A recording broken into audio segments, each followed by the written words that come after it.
and so like now 80% of the U.S. or 90% of the U.S.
What up, everybody? Yeah! Welcome to Saturday Night Channel Rob Tui. This is some kind of AARPG Dungeons and Drag. I don't know what it is. The DM is the guy below me, Mr. Drake. Take it away, sir. I'm not blowing you. I'm not blowing you. No, not below. Oh, Below. Well, what's going on, everybody? Happy Saturday. We are going to play some Dungeons and Dragons tonight, 5th edition. Lost Mines of Phandelver, the everlasting classic adventure, which is really fun. I'm having fun. Are you guys having fun? You guys? Well, yeah. Around like, No, it's fun. It's fun. If we had a better party, it'd be fun. Yeah, wow. you know. Wow. Wow, man. So last week we left off. The characters had entered Quagmire Castle and have been kicking ass and taking no names because they don't care who's in here. They just like clean it out. And they've come across a stash of goblins and hobgoblins and stew parties and some kind of weird ritual kind of thing going on with some goblins at a shrine or something. But let's do some player and character introductions, and then we'll get to it because we left off in combat. Tonight we're going to start off with Svenster. So Taunt runs around looking like a little boy who's lost and in need of help, and likes to stretch the truth on occasion. And he's looking forward to seeing this female that Casper keeps telling him about in his head that's in here. Supposedly some really good-looking female in here. But he's probably going to be dead by the time he gets there, so he's sad. Huh. Interesting. Diablo Bob, who's slightly under the weather, is here. Yep, technically, physically, virtually. Diablo Bob playing Gasper, the friendly ghost, wise halfling. Who's also a moon druid without any wild shapes currently. So he's totally. That's how far behind I am on. You're good. I'll just give you one of these. Fuck yeah. Fuck yeah. All right. Rob Tui, Clyde, the Ranger 4, Bugabear. He's got long reach, you know what I mean? He's got like long limbs plus reach weapon. He can hit somebody from like 50 feet melee. I don't know what it is. It's close to that. It's fun. So when it's cold out and Clyde is on Clyde is getting ready for guard duty, and he gets out of his sleeping bag. Does he look like? Has he got a green under? What's the wool lining in your undergarments? So, as a former professional stand-up comedian, I'm very well aware of when you try to start a joke and it sort of derails itself, and by the time you get to the punchline, you should have just given up. So that was probably one of those right there that you just did. Yeah, I was gonna say if it was green, he might look like Gumby, but that's. But that was Gumby 30 minutes ago, so we should just move on. Yeah. Totally true. He's 100% right. But I Marbania. don't have the sound. It wasn't even worth the dum tom. I have it right here. Marbania playing Mog, the dwarf champion, and I'm keeping my mouth shut. That's all I'm gonna say. Long Johns. Long Johns was the word I was looking for. Yesterday? Okay, gotcha. And Matakiri. Yeah, playing Joe, a happy-go-lucky elf who spent most of his time as a youth hanging out with rough and tumble dwarves, and is learning a new hobby. He's starting to enjoy poking goblins and goblinoid creatures with his rapier and arrows, and finding that it's quite enjoyable. Does he like laugh when he does it, or is it that enjoyable? I mean, does yeah. He kind of picked up on it from all of his dwarven buddies over the years. He's heard all kinds of nasty things about goblins, and he's just learning. It's kind of fun to poke them. Oh yeah. Well, so last session, you guys had been making your way across the keep and stuff, and you moved towards the back where you came across the chamber that some of you are currently in or engaged in. It's a pretty crude living space. It's got a lot of thick furs thrown on the floor, basically a full like carpet. There's a bunch of trophies hanging on the walls, a big bed in the north, a big brazier full of coals that are burning brightly, and a round table with several chairs stand on the south near the door. There's some stuffs on the table, and near the table on the corner down there, there is an unconscious dwarf who looks like somebody's worked him over. And we currently are at the top of the round with Taunt, who is in the room where the hobgoblins were guarding. So there's a couple of dead hobgoblins down there. And a curtain.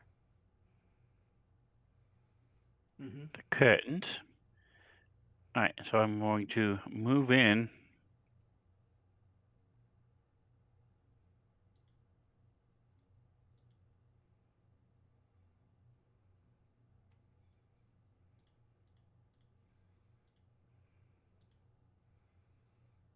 Moving in. He's like, coming through, smushing my dog against your crotch. What is happening? All right, and so I see all the mess and excitement that's going on in there. So I'm going to appear behind Snarl.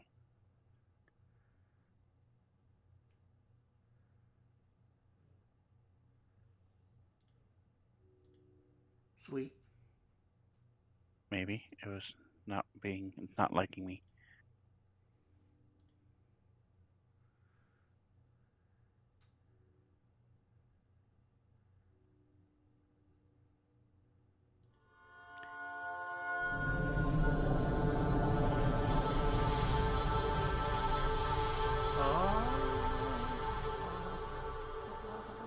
Invoke duplicity.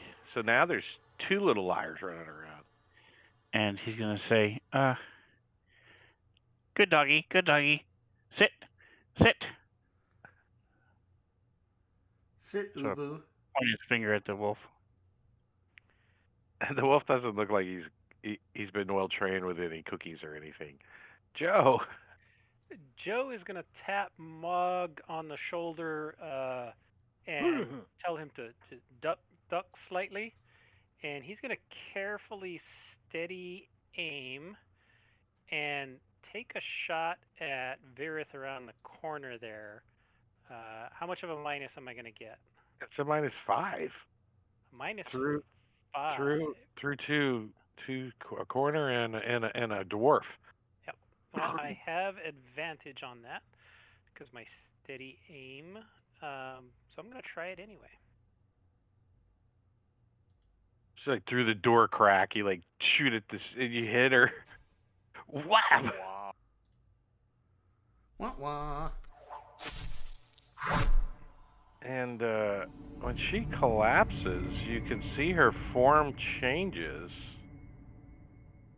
and falls unconscious on the floor. And it looks like it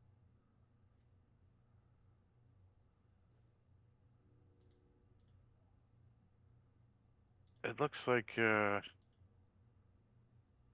like this. Good Lord. Talk about Gumby. Yeah. Pokey Gumby.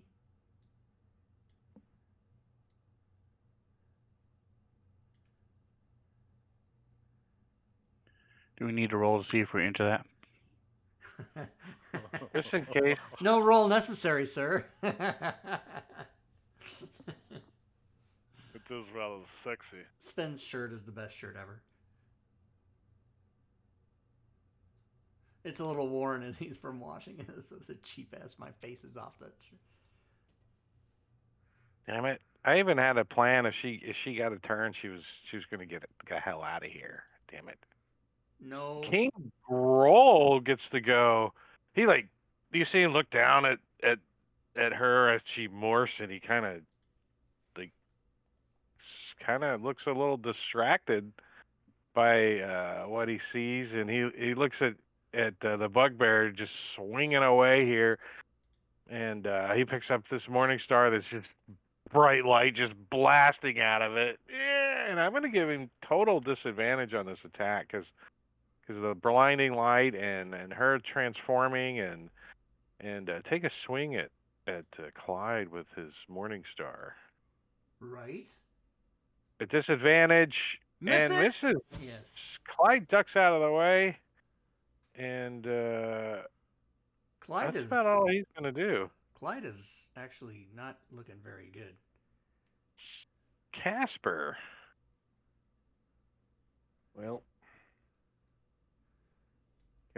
Casper realizing that Clyde doesn't look very good, like more than normal, like Health-wise, you're talking.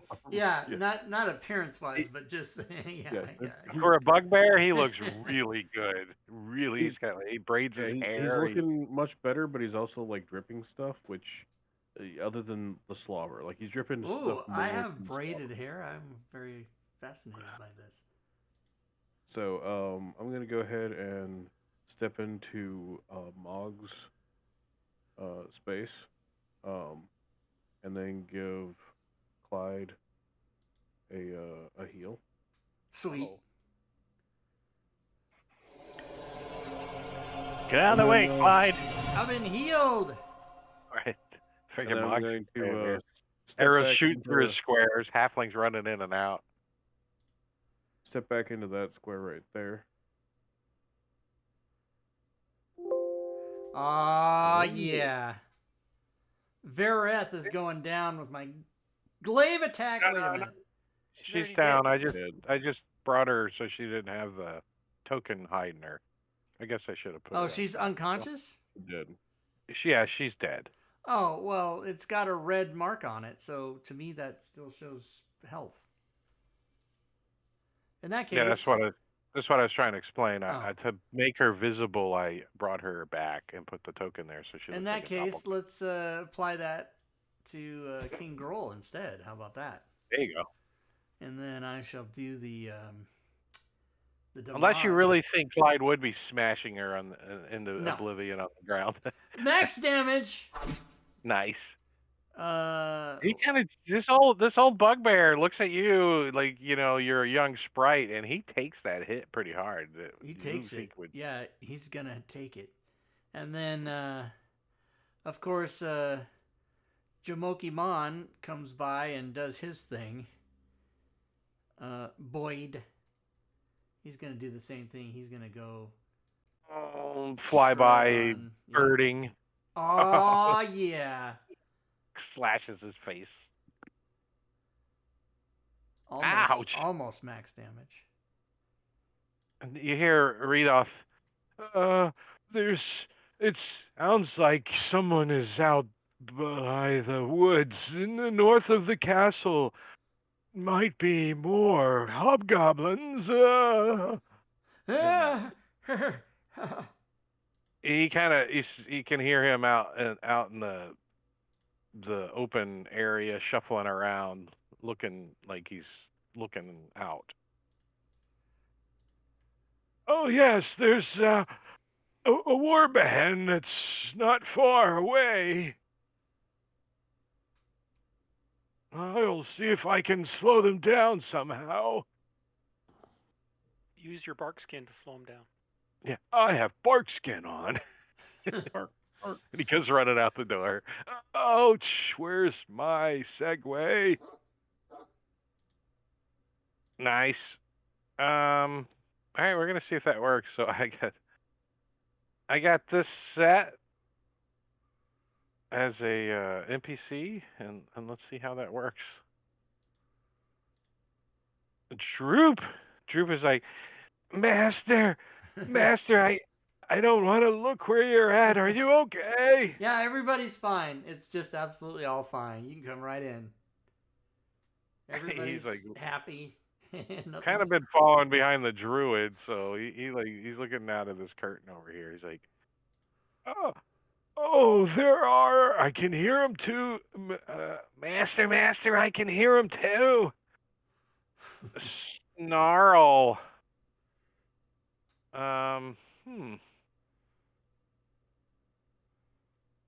Snarl is interested in attacking the creature that is attacking his boss.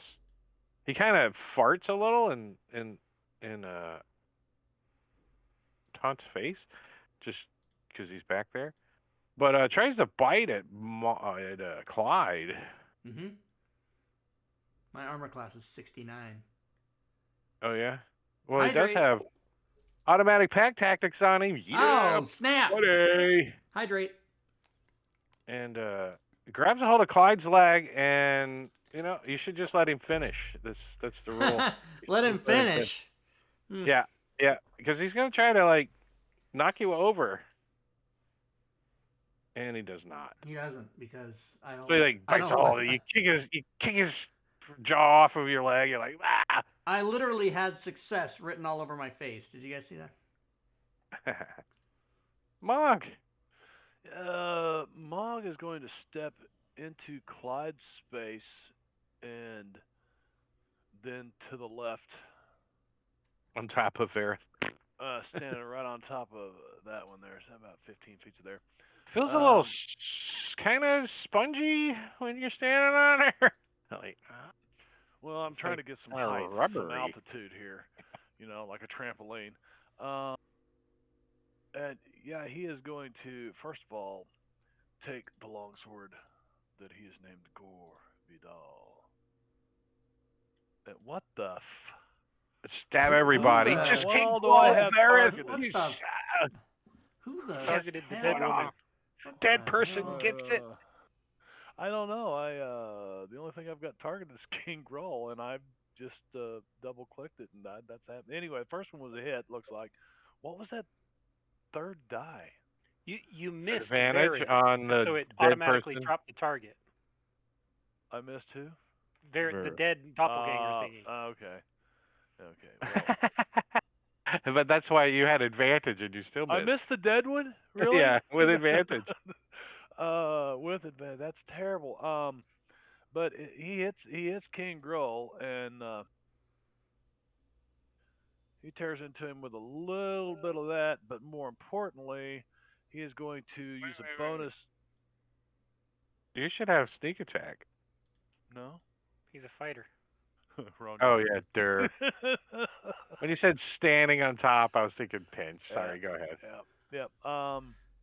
And I'm going to use a bonus action to shove King Groll. Try to shove him back into that square right there and give us some room. Get him away from his buddy. he looks at you like, "Rah!" He's all hunchbacked and old looking, and he's going to try to stop not being shoved with a strength check, right? And I'm going to roll that first. Oh, I didn't make it first. Nice. So it's a fight to the last push as you shove him in that square. He's like, "Rah!" Nice. Okay. Yeah. So I guess that would bring me forward. That's it. Me done. Me done. I love it. Me Not done. quite. Me Here, done. I'm going to delete this token. It's just confusing you guys. It's confusing everyone. Everyone equals Rob. Yeah. Why does he have life? Very Mog, you get to go top of round 4. That's right. That's right. And pretty soon, me done. Me, Clyde. I'll take that. Me Clyde. That's, 6 points of damage. Yeah. Yeah. And let's just keep on moving so we're not blocking up the line of sight there. Don't clog up the works, man. And let's see, what's behind him over there? I am not going to shove. Let's see. Yep, I'm not going to shove him this time, but I am going to take the blood off of my sword and you see Mog finally take this guy's blood and start rubbing it into his beard. You know, as true to his surname. Well, King Groll does not like that. So he goes and whistles, and the snarl kind of turns around and stops engaging Clyde. King Groll has been given a fumble by Diablo Bob, CITC. And he grabs a hold of some of his own blood, and he smears it all over his Morning Star's handle. And he's like, yeah. And he screams in your face as he's got a fumble on that. Let me roll a D6. Roll a D6. Roll a D6. Roll a D6. Oh, with an roll a effect. D6. That's what you hope for when you get the old fumble-aya is the old fumble effect. So let's see. He's already got, 500-foot bright light shining out of this Morning Star. And unless, of course, now, the fumble is one of the good ones. You don't want to have that. And now you look down at his hands, and they're all like splinters sticking in it because of this Morning Star. It's so old and brittle, the handle. He's got all these splinters in it, and he takes D6 hit points from the effect. 5 points of damage. Damn. Ouch. What a big splinter. Yeah. Sad day to be that guy. And his hands are all bloody. It works. Snarl turns and tries to grab a hold of Mog's leg with advantage and still misses. She's grabbing a hold of his armor. He still has pack tactics? Back dog. Yeah. Sit. Yeah. He does not have another member of his group within 5 feet. Member. Who's this guy right here? Is it within 5 feet of his target, though? If it's 5 feet of him, I couldn't remember what pack tactics. Oh, 5 feet of the creature. The creature. Sorry, my bad. I thought he And was the ally. attacking Clyde, not Mog. Disregard. Yeah, that's what you get for cough syrup thinking. Cough syrup thinking. You know. Cough syrup thinking. Oh, you know, Bill Murray from Stripes, the opening scene of Stripes, he's driving the cab. I shouldn't have drank so much cough syrup. I'm going to report you, G-E-R. I love that actress, that lady that's in the back of the cab. Joe is going to use Casper to stabilize himself for just a second, and he's going to take steady aim at King Groll. You like put your put your hand on his freaking head, like hold steady. Hold still. Close your eyes. So that's a -2 through Clyde. Yeah. Tyken. All right. Still worth doing.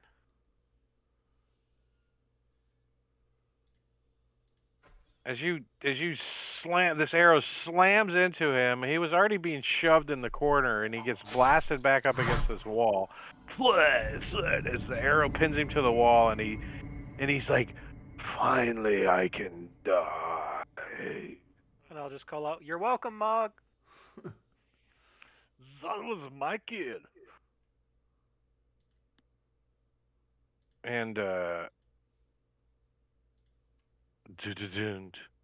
Casper is going to run in past Clyde and take a swing at Snarlax. Do we get pack tactics? Do we get pack tactics? I would give it to you if you all were wolves. Or kobolds? No, I wouldn't give it to you then. Ooh, that gives me an idea. A party of Yeah. druids. You all shift into wolves, and everybody has pack And tactics. then he will step Yeah, away that's from kind of like Snarlax, Twilight. thinking that he's gotten his attention. Going to go ahead and step away from Snarlax and check out the dwarf and see what's going on with this dwarf. The dwarf is unconscious, and Does Snarlax take an attack of opportunity against me? no, Snarl's probably still trying to attack Mog, like focusing on defending his I did just smack it in master. Yeah, probably make a snip at you then if you did hit him. Oh, you did hit him, didn't you?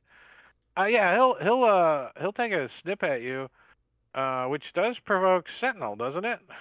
It does. Dun, dun, dun, dun, dun, dun. Hey, Rob. Yeah. Would Sen- you like You're the to one with do your Sentinel. attack now? Oh, right. Oh, he That's did. me. Okay. So, which character, which thing? The wolf? Yeah, the wolf Yeah. is snipping at Casper because Oh, okay. Diablo Bob's metagaming, and it's just cool like that. No, it's not metagaming. Wait, that's the wrong What? target. Oh my god. He has just a yet second. to actually effectively use his Sentinel yet. I think you get a crit hit, though. Somebody bought you crit hit. Wait a minute. Is that right? Yeah, Clyde has a crit, so let's Might as well just super meta that shit. let's just see what the hell. What an attack. Yeah.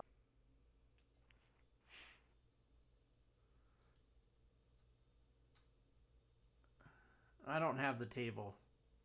I rolled it. I know Oh. what it is. Okay. What happens now? Well, first off, you got a hit.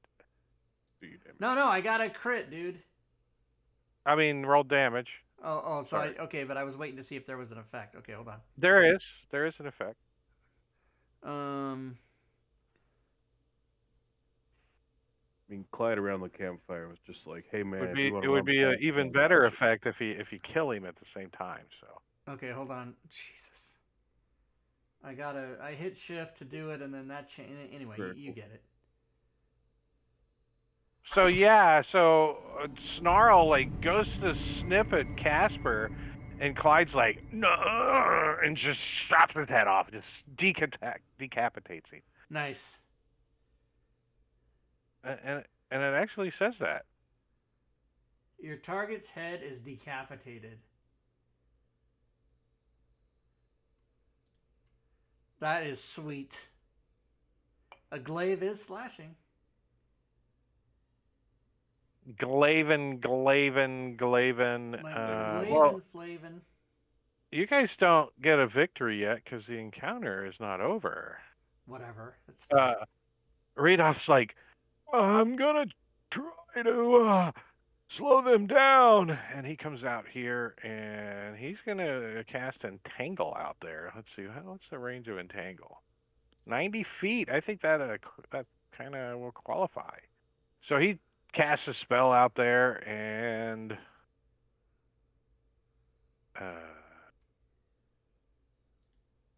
like that.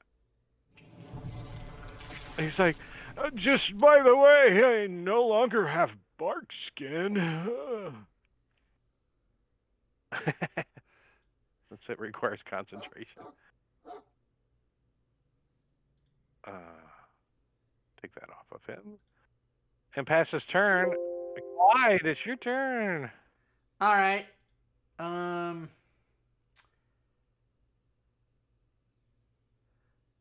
Well, I don't see any enemies. Definitely can hear somebody outside, maybe? I'll step out one time to the side, to this over here, so I can see better. And I still don't see. Where do I hear enemies? Sounds like they're outside the castle, like maybe towards the north. All right. I'll go, let's see, 5, 10, 20, 25 to here. Uh-oh, what happened?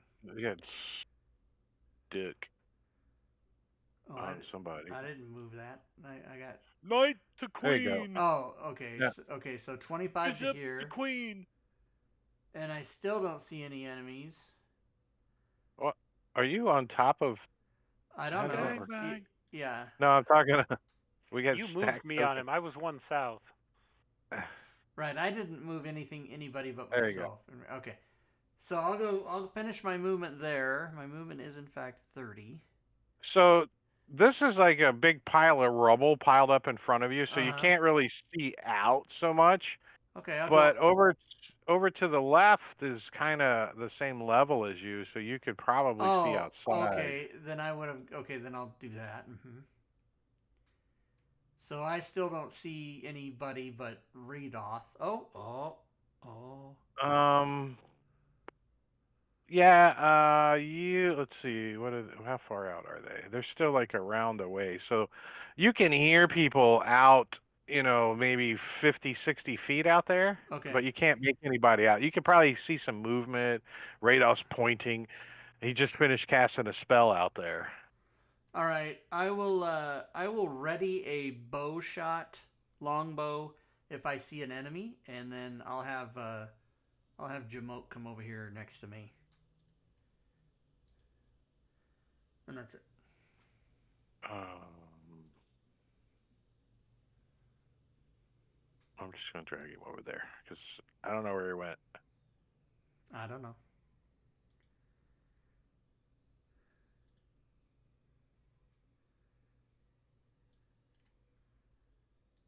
Troop's like, Master! He comes running out. There you are! Anyways, look!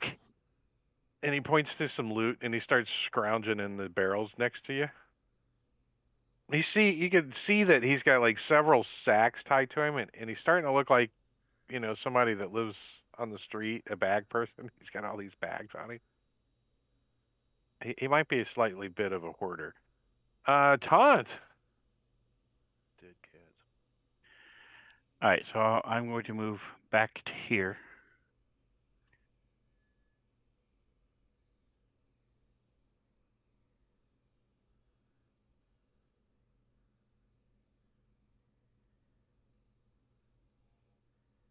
Hey, Clyde. Hey, what I'm up? Here. Awesome. There's dudes I'm up outside. there, There's dudes and outside. I'm gonna appear where I'm pointing.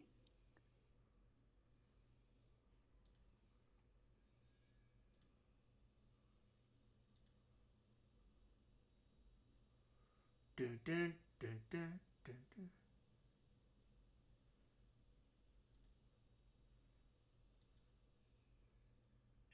And what time is it? Up on top of the hill, is that what you're talking about?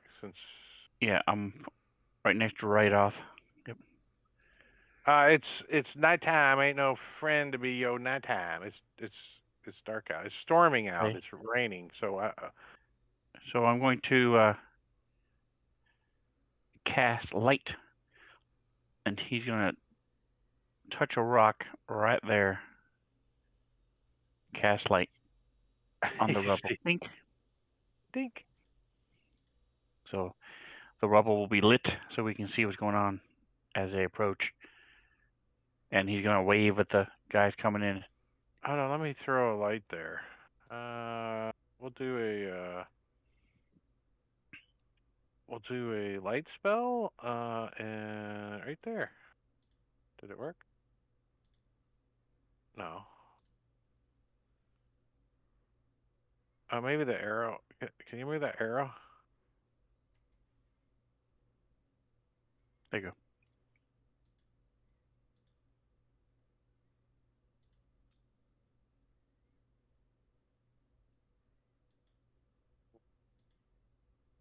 Oh, you gotta know how to do it. That's number one. You gotta know how to. There it is. Okay. So there's a light spell, and yeah, you can see there is a warband of hobgoblins moving quickly towards the keep.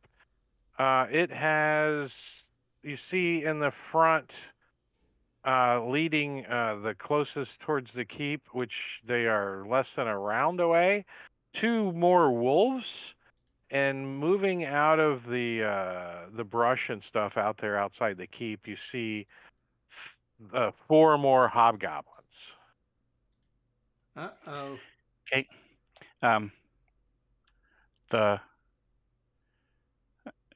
So the taunt, who's next to Rydoth, is going to be waving at the guys coming closer.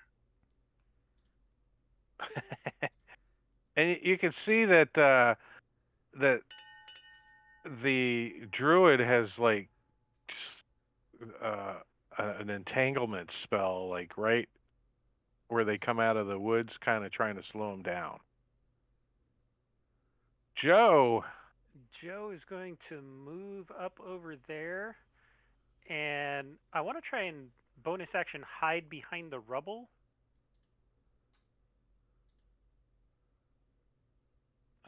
Not knowing their exact position, I'm not sure which side I would be Cheer on. bits. Well, Cheer I bits in think the you stream. could, like, Thanks for the cheer bits. flatten yourself in this Yeah. corner over here, like against the wall, like pull your bow in and be peeking around the corner a little bit, waiting for whoever to come up through that Yeah. entanglement. And then I want to ready a shot at the first time that they become within my longbow range. Cheer bits. Yeah, I got you. You need a stealth check with my Diablo hide. Bob, thank you very much. Yeah, just drop that in there, and that stealth thing and do its thing and thing probably. Are you going to do a thing and a thing? Is that what's happening? It's doing its thing. Okay, it's stealthified. It's stealthified. Thing doer. So are any of them in range or not yet? If not, I'll not yet on your, but you're readied. Yep.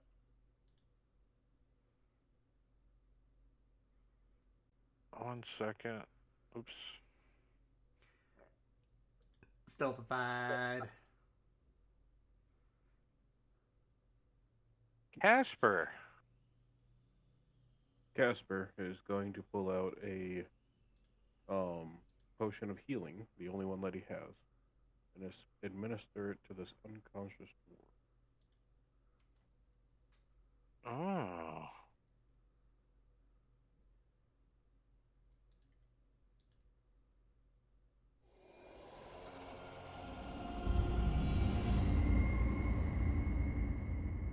So it's definitely Gundren Rockseeker that was unconscious here, as he blinks his eyes and Welcome back to the living, friend. We Kiss got him. some company coming.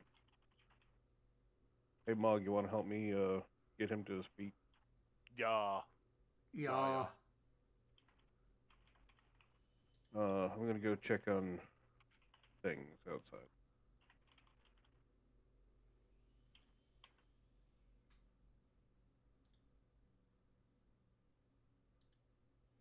there's a climb check involved to get up there. Sure. DC's of 15. It's athletics, right? Unless you have some other way to climb, like the pogo stick or Survival check? something. Boing, boing, boing. Maps in the way. Hold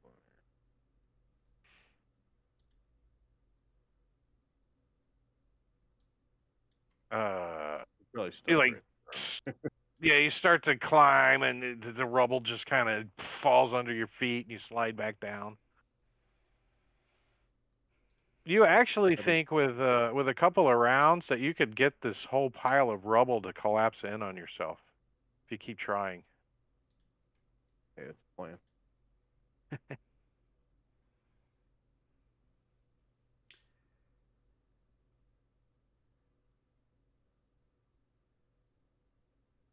So Joe, you see like one of these hobgoblins like come up and kind of get hung up a little bit in some vines and stuff, and it's slowing him down. But he is in your line of sight. Right. I stealth to him. Now he's a little further off the map than we have him, but yeah,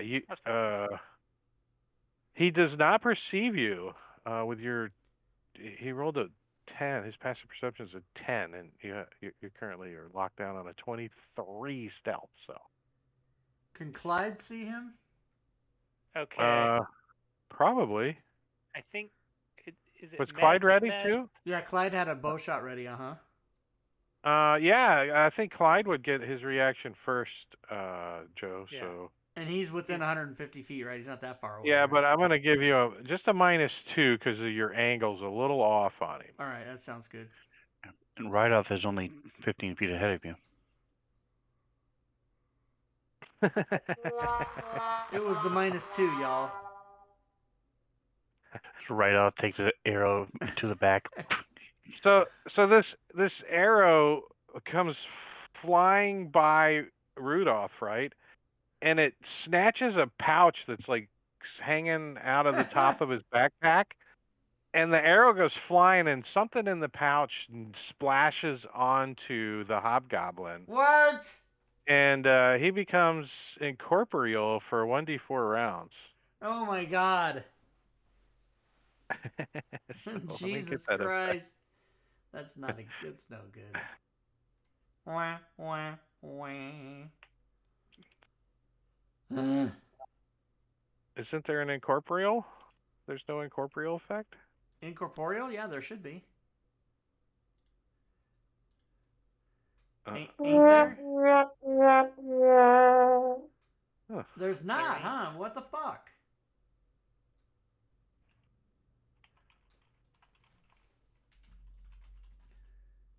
Well, I'll be Guldern.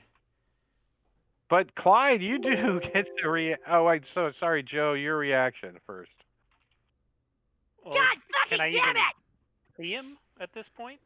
Let's take a look at incorporeal. What? I don't even know what incorporeal does. Incorporeal, sir. It's tomato. It's not. Well, but tomato is also wrong. Incorporeal is not a condition. It's not a condition. It's just a thing that says. I didn't make up the shit. Your target becomes incorporeal for 1d4 not a fifth rounds. edition. Right, but but it's just a.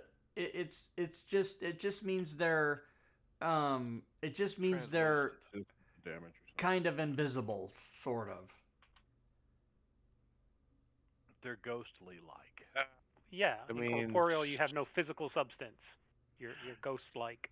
Yeah, you can't be. I don't think you can take damage, can you? Magically, I think. But if there's no condition, then they don't. Then they've gotten rid of it in 5e, I guess. I never thought about that. I never thought. Well, I about mean- that. Ghosts are the same, and it's the first rank of non-commissioned officer. No, Incorporeal that's incorporeal. can be harmed only by other incorporeal creatures, by magic weapons, or by spells, spell-like effects, or supernatural effects. They are immune to all non-magical attack forms. Yes. That sounds like it could be coded. I'm just saying. So immune to all with magical being the over. It can be coded, and I shall endeavor to add that as I shall. So, I shall add. Joe, it. I would say you can make him out, but he's like he's looking translucent. You can kind of see through him. He's wavering a little. I Just wouldn't know whatever's he's splashed incorporeal. on him. I wouldn't know he's incorporeal, so I would Yeah, go you ahead don't and know. take the shot. Yeah, I don't think you would.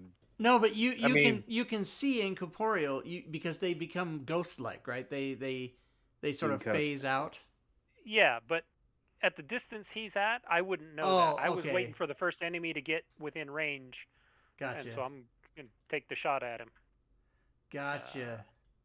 No, I'm picking up what you're putting down, my friend. I'm all in. His ghostly shield blocks it. Yeah, like whizzes past him. I mean, he's like looking around, like, what was that noise? Speaking Clyde, of which, you I get think to there's go a though. minor error in Mad Nomads. I just reported to him. His care sheet display, you know, at the top where it shows current effects, it shows effects that are hidden in the combat tracker.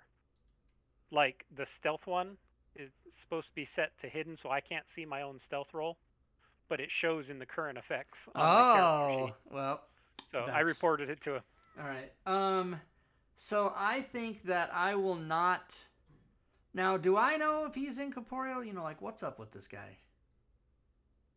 Incorporeal's a little more common in the Feywild than it is here, so I would say yeah. So I'm going to go out here like this, right? And I'm going to do... You don't have the effect, it's not going to do anything for you. No, but I'm going to use Frostbite on him so that it's not going to matter because it's a magicy. What's the range of Frostbite? Remember, he's 60. not actually there. Yeah, you can get him. All right, sure. he fails. And then... Yeah, he's like stuck in some vines, kind of. He's incorporeal, and you're like... Pfft. Yeah, and I will tell Boyd, who does not have a magical primal bond, or whatever his thing is, shred. It's not magical. So I'm going to tell him... Set initiative. What the hell is that? There's a set initiative in his stat block. I've never seen that before. That's cool. That's a new extension by Metacurity. Nice. An unreleased one. Yeah, just for special DMs. $1. I have to pay $1 right now. I'm going to tell him to not do anything because I don't think, I don't want him to get hurt when he's not going to have any. You understand what I'm saying. But before you pass your turn, I was going to say you can see two wolves emerging out there at that 60-foot range. Well, did I know that before I did Frostbite at this guy? After you did Frostbite, they come out of the woods, kind of, sort of thing, that you couldn't have affected them. They're heading this way. But can Boyd get to them? They're 60 feet away from you. Okay. So then I'll just announce to the party, wolves coming, everybody, and then that's it. Yeah. So I guess I could put them out there 60 feet, right? 5, 10. But they're off the map. I would have to throw a background on real quick. But I think it's going to be kind of impotent. Let me throw a little background real quick. As long as there's not line of sight along the top line of the map, you can just throw them out there. Oh, yeah? I just don't know if there's line of sight on the top of the map. It's not showing line of sight, but it's not letting me drag the token off. That's weird. No, I think you have to have a background now. Oh, okay. Yeah, I think I did that about a month and a half ago. Yeah, probably that sounds about right. About that long ago that you had to have it done. I'm just gonna do. I'll just let you DM then. Grass. Let's just do some grass. Not in the campaign.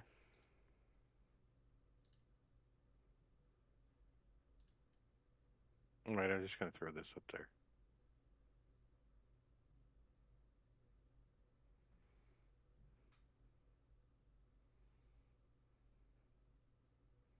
The ground is moving. It's moving!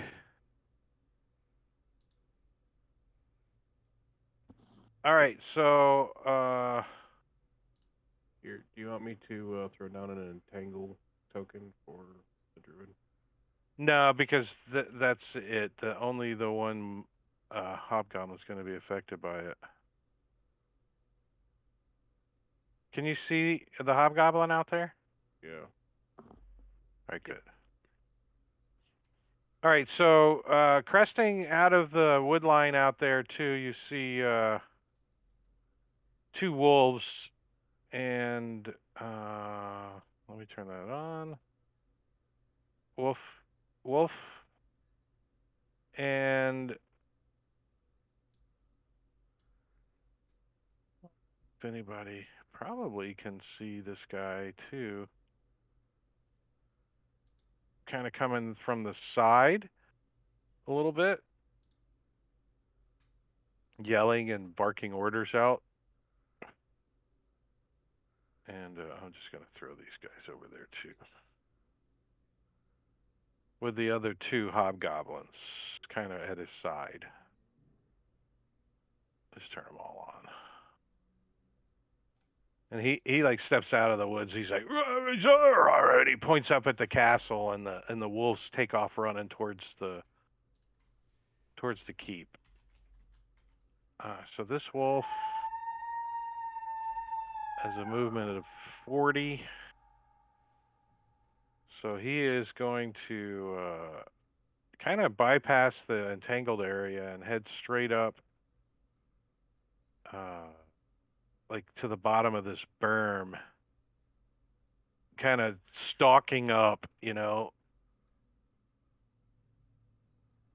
See how it stops at the map there? Why does it do that?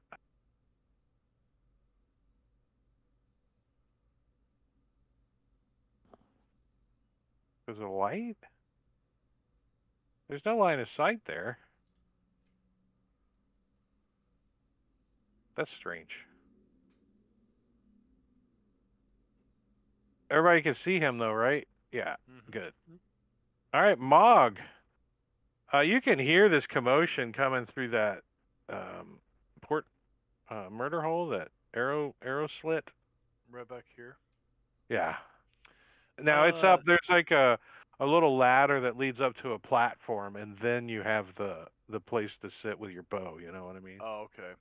The bow's not really Mog's forte. But you can hear it coming. Said, to help Gundren, so I do have. It's not his stuff, but he's a dwarf, so Mog walks over to the door, reaches in and grabs Sildar's chainmail and longsword and just drops it right there, which would probably take his action 15. That'd be 25 to there. And he just continues to move that way. But I am going to drop the Sildar stuff there.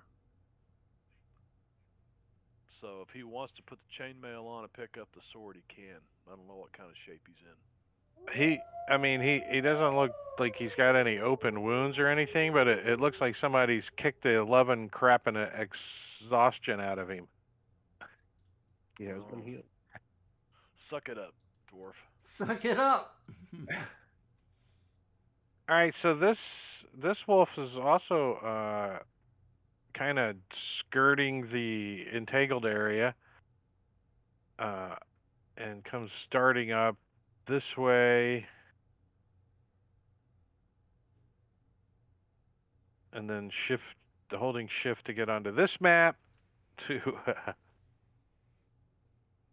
finish its move. Probably like, its head's all crouched down. It looks like these two wolves are coming up and right towards Clyde. They're like crouching down and they're growling. They look a little hesitant to attack him at first.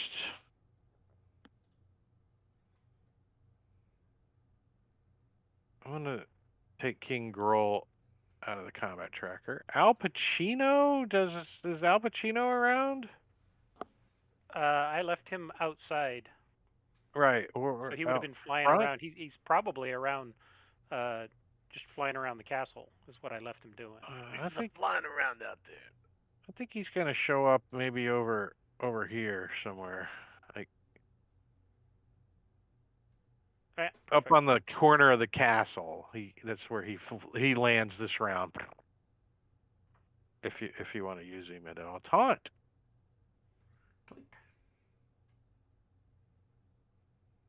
All right, so this wolf is not in a square, and I'm going to run up and yell, bad dog, sit. And he's going to try to touch him. He like tries to bite at you.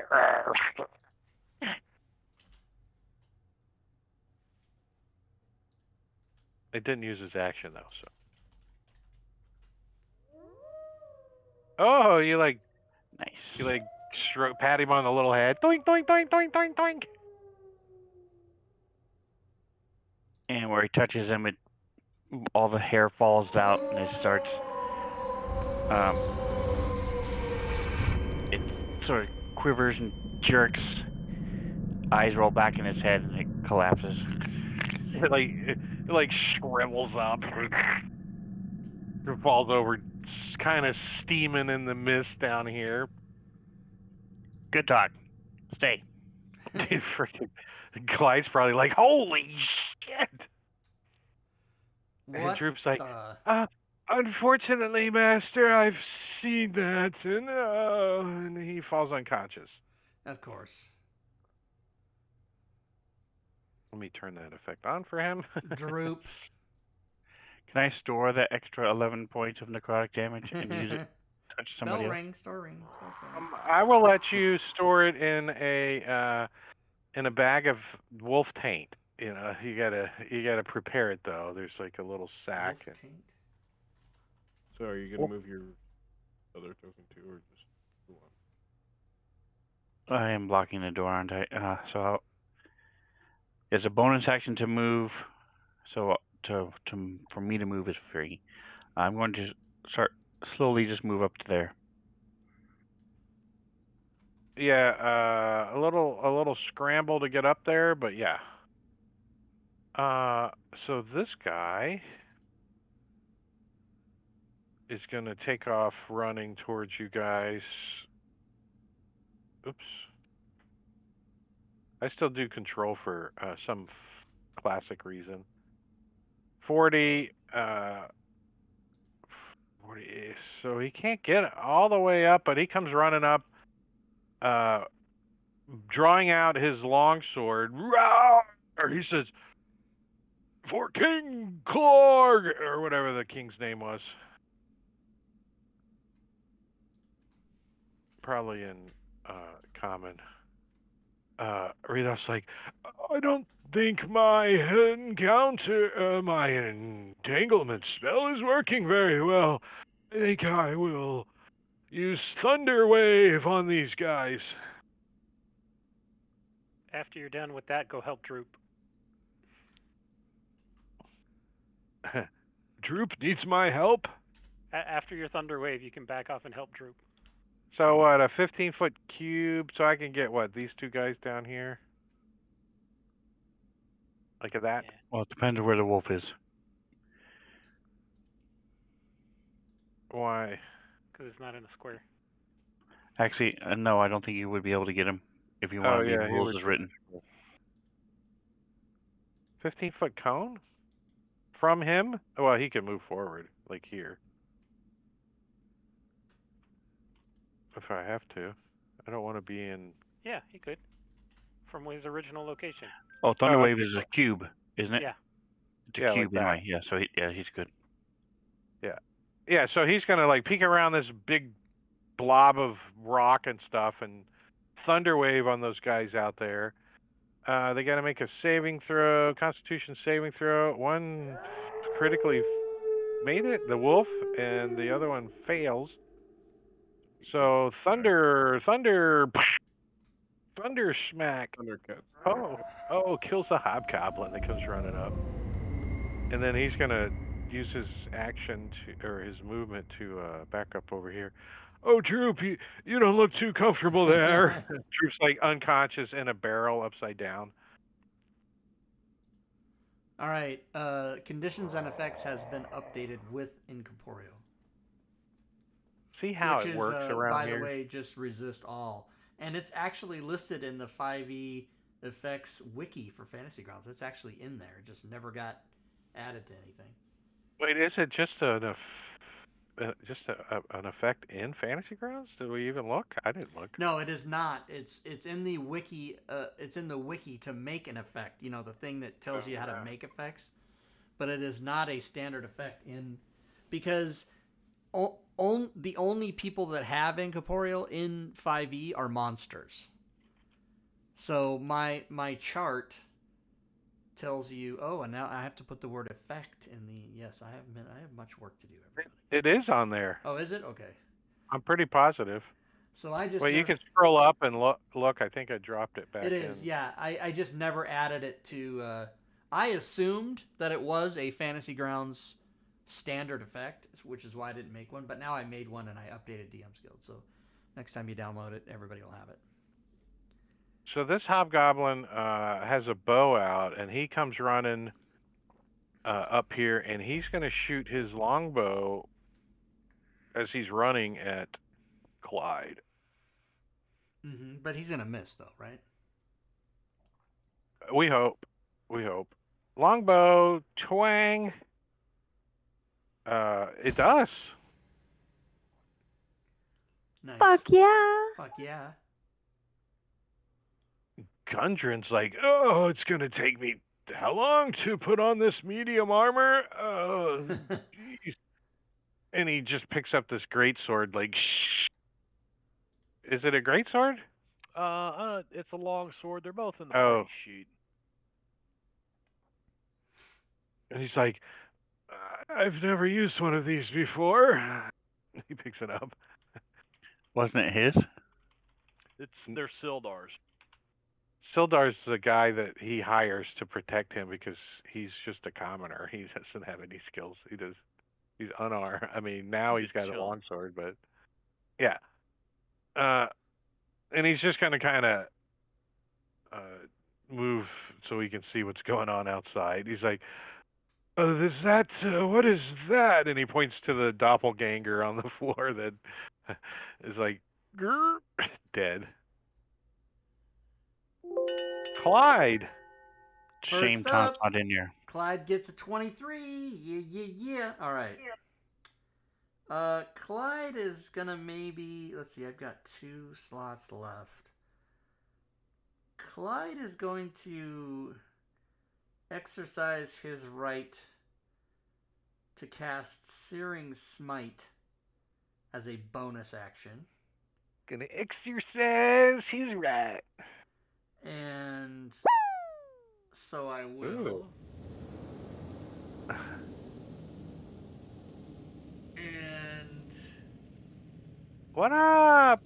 then he will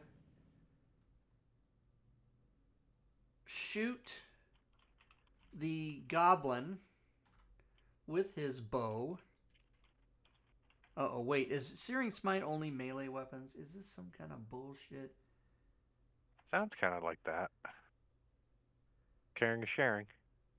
Caring is sharing.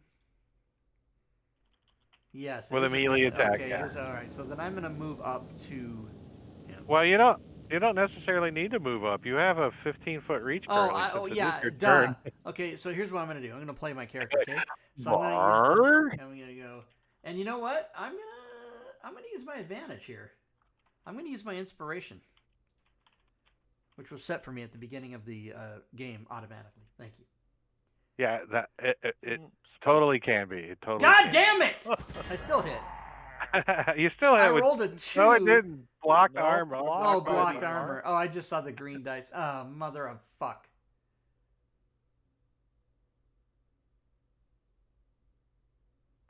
So the Fantasy Grounds wiki has incorporeal listed as resist all. That's wrong. That's wrong. If you look at every stat block for a monster that has incorporeal, it's resistant to bludgeoning, piercing, and slashing non-magical damage. Yes, I'm going to report that on the forums. I just don't know where to report it, but I'll figure it out. Okay, so here's the thing. Call out Zacchaeus. Just send it directly. Just call him out. Well, it is a 5e rule thing, so you Yeah. can blame it on Moon Wizard. So that is a miss, meaning He did the original. here's the Well, thing. it's not a condition. It's just a trait of certain NPCs.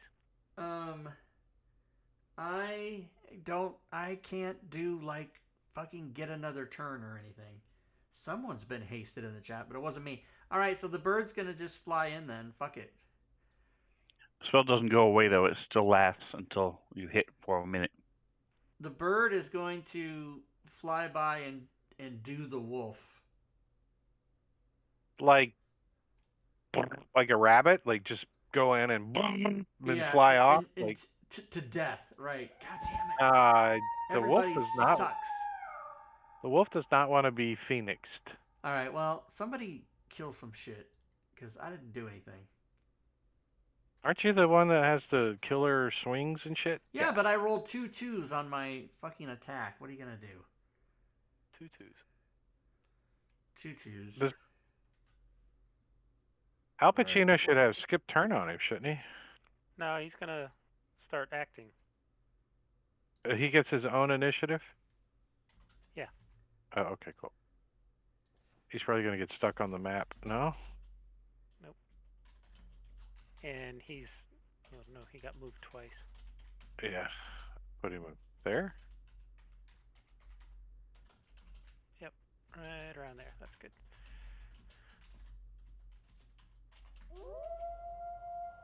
So the wolf is probably going to snap it. Is Boyd 10 feet up? Like out of his reach? Is that where Boyd's at? It's 15, doesn't it? It says 10 on mine, but There's 10. asking Rob, who's running Boyd, is Boyd up in the air where the wolf can't get him, or is he right adjacent? He's up 10 feet. Yep. He's up. So the wolf probably would snarl at him and then run up to Clyde. Oh, okay.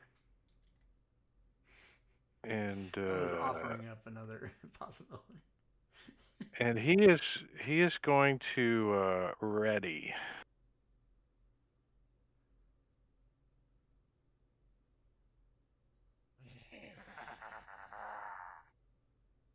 Where's this guy? Oh, this guy's in the entangle out there. He's going to try to get out of the entangle. I think he's just... Well, I don't pull up a tangle, but let me roll that real quick. If I roll really low, it doesn't matter anyways.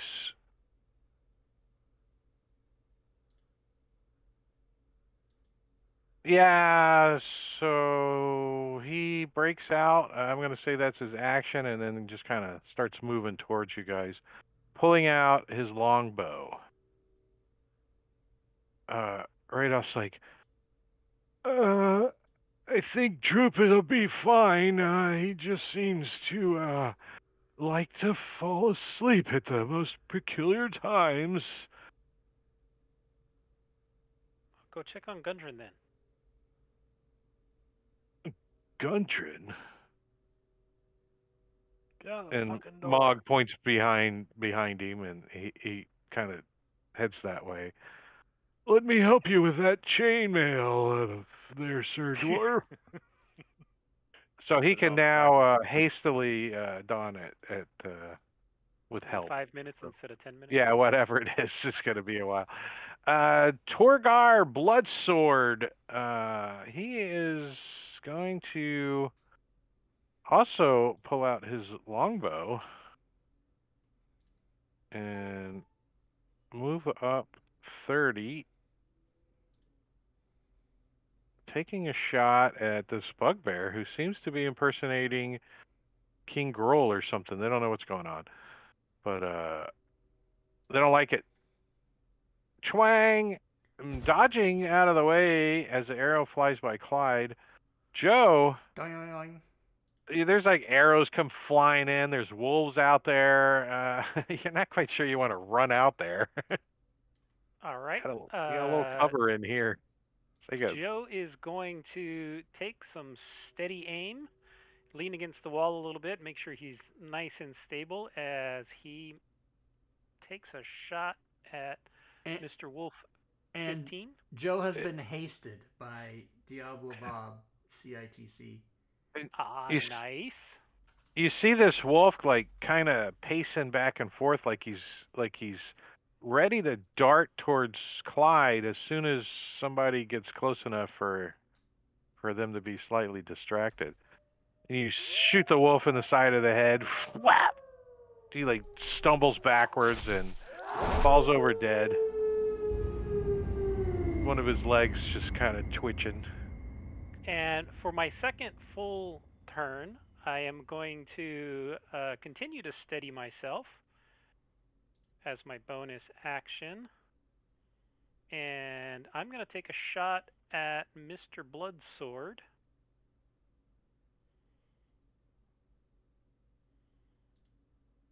Nice. And crit him. Yeah, You'll so have to manually activate the sneak attack. Yep. so you when you hit it like blasts part of his armor off, and he is now vulnerable to piercing damage for the remainder of the encounter. Nice. So I Well, think I what should the apply fuck, that before man? you roll your piercing damage, don't you? Before, oh, lovely. Well, it's immediate, right? It didn't say after this attack. So He's just gonna vulnerable explode. Yeah, he's to gonna vaporize. piercing. There you go. All right. Here you go. Ha ha! All the dice. Instant death. 42. This guy comes Anything running with out of the death. woods, pulling his bow out. He's like, "You're all gonna die, King Clark!" How do you kill him? What does it do? The explosive arrow. I just leave a hole that's like this big in his chest. It's just straight I through. love it. Like there's like a branch sticking out of the woods behind him, and you see the arrow goes twang on it, and his heart is still going dum dum dum Nice. dum dum Doink, dum doink. stuck with the arrow stuck through it. And he looks back, and then he looks up at Al Pacino, who goes, yeah, Droop. Droop is unconscious. Gundren Rockseeker's like, no, I think we have it on backwards. Let's turn it around this way. And Readoff's like, I've never put on chainmail either. I don't know which way it goes. Which end is the tag on? Oh. All right. The dwarf's like, I don't think it's gonna fit me. It looks kind of tight. It is size for a human, not a dwarf, so probably needs some tucking in and some stretching. Taunt. Tweet. This hobgoblin's out there, kind of looking like he just came out of the shower into a classroom or something. He's like, hello. He's looking around. All right, so I see Clyde's pretty hurt. It looks like there's only 2 left. Mog isn't even anywhere around. Neither is Casper. So I'm not real worried about these 2 left. So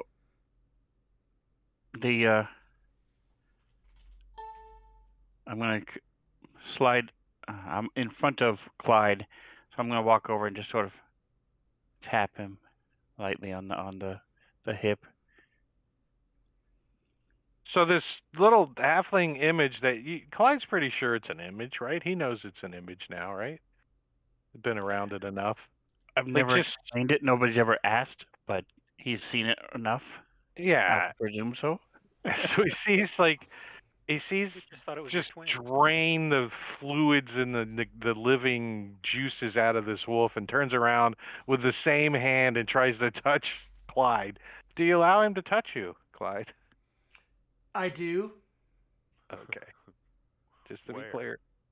Yeah, where?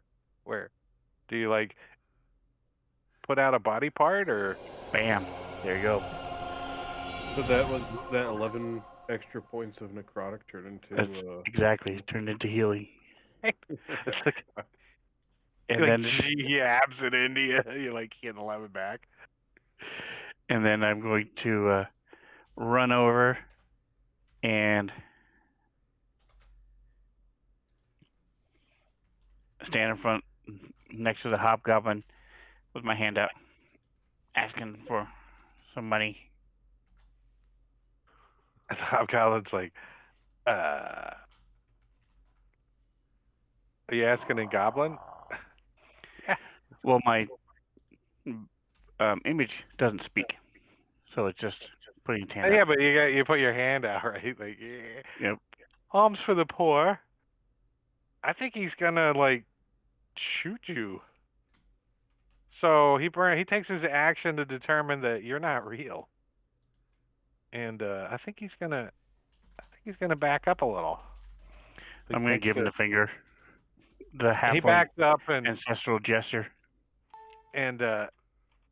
You see him like run over, and he like looks down at Torgor Bloodsword, and he looks back up at into the keep and can see Joe kind of shifty slidey in the shadows back there, and then he looks back at the heart that's stuck in the branch, and he finishes his move like trying to run away. Fuck that. Mog,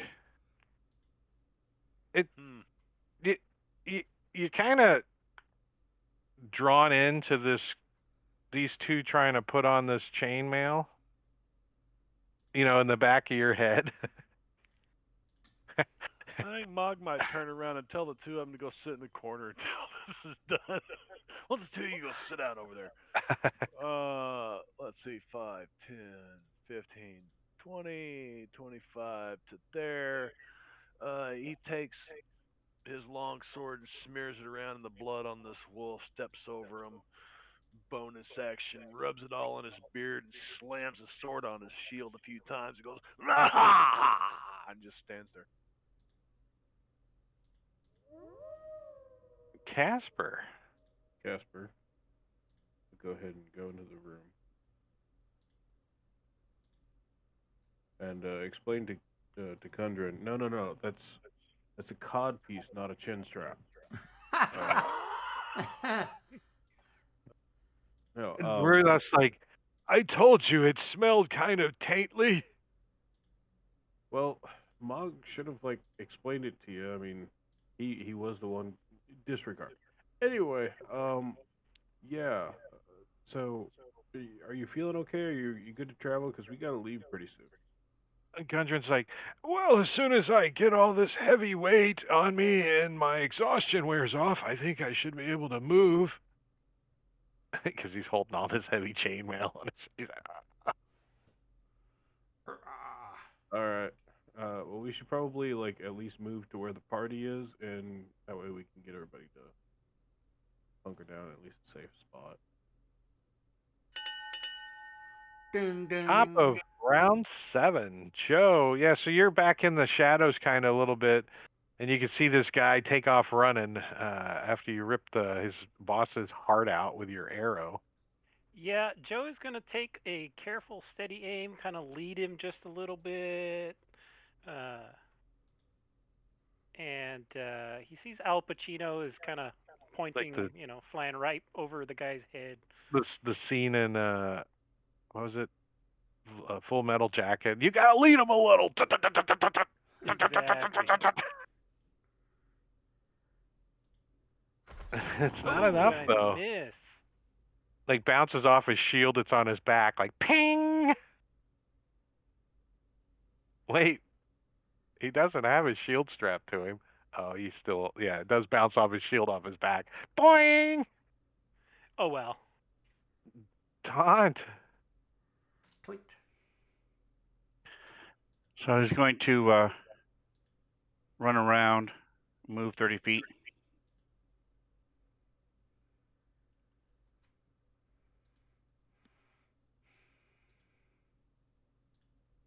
This guy's backpedaling a little bit now. His CC taunt coming out, holding a booger on his finger. I don't know what he's got. And he's going to just wave and then put his hand out. The other hobgoblin says something in Goblin, run away! But they don't have a word for that in Goblin. It's more like retreat to regain. Yeah, down the path. Retreat to regain. Yeah. Fall back.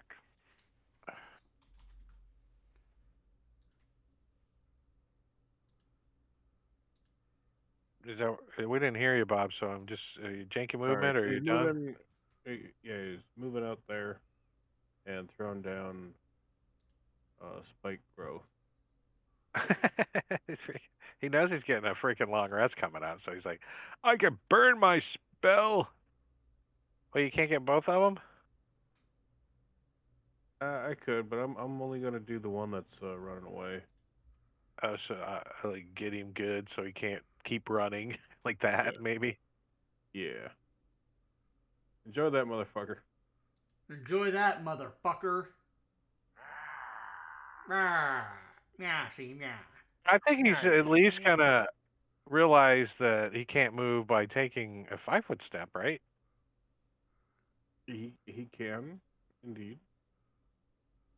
Now I have to fucking find it. Hold on here.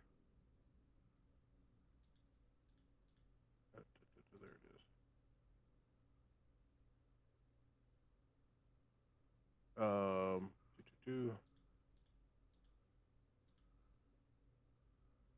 He takes 5. He's like, ah! He stops and he kind of falls to one knee and he turns around as he's getting his balance again. He turns and fires his longbow at Clyde up there on the hill, kind of sort of on the hill. Twang! Arrow goes whizzing by Clyde's head and ricochets off the rocks behind him. As the hobgoblin looks around and kind of squints and looks at all these rocks and decides that where he's at is a comfortable spot. Mm-hmm. And passes his turn to clean right knee. I think he's just gonna take the whole round and run off as far as he can get. 10 more feet off the map. Up there in the corner. As he jumps into the bushes back there and gets out of line of sight of you guys. Rudolph's like, oh, come on, Gundren, I'll help you carry this chainmail. You take the other side of it. And they start carrying the chainmail like out the door towards you guys. Clyde! Well, I only see one target. So I'm going to have to shoot him with my longbow. Oh. You like hit him in the back of the neck. Fuck! He turns around, he's got an arrow sticking like out of the side of his neck, but it didn't like hit anything major except for his like vocal cords, and he's like he tries to say something and he can't. Now, are there any, I mean, we can't see them on the map, but are there any other guys running away that are still within range of Boyd? You can hear the bushes back here making a rustling sound as a hobgoblin is scrambling through it, but you can't make anybody out. Okay, and Boyd wouldn't be able to get that far anyway. So I guess that's it. And unless somebody's going to pursue that guy, we're kind of out of encounter. Anybody want to go after him? No, I'm sure he's faster than Mog. I mean, the only chance of somebody probably catching him would be Joe, maybe?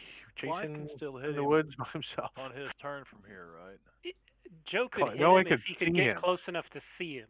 That's all he needs to be. He doesn't need to. Right? need to I mean, he melee. jumped into the bushes back there. You can't even see him now. You can hear him out there, but you don't have line of sight on him. He can go off and tell the rest of his friends how scary we are. He's gonna. Yeah. He's going to start a new hobgoblin clan called the Clean Right Knees, because Called he is the the Get only Fuck one Outta Here. left. As you guys get the old victory. All right. So I am going to take you guys out of initiative. Yay. Because Quagmire Castle is now owned by AARPG Gaming Group, the assholes in the woods. I don't know. Search the bodies. Sweet. For loose Definitely need change. to take a short rest here, guys. Oh yeah, we can definitely Figure out take what a the short hell- rest. Yeah, this room's perfect for that. Search all the bodies. All right, let's start taking a peek at some of this stuff. Let's see what's in the King's Quarters first. So King Groll has got a pretty cool-looking morning star. It's glowing brightly with this bright-ass light. I don't know how long that lasted, but It was like 1D. Permanent. Rounds. Permanent. But it looks like just a well-worn, battle-scarred morning star. He's got a few javelins, and he is wearing a wolf pelt of a. Well, let's take a look at King Carl, the image that I got, and we can see if he's got King Carl. what armor. Oh, he's got some. It's considered hide, but he's got some cool looking armor that's got like a symbol of Malar on the front of it. If anybody's interested in it, there's his morning star.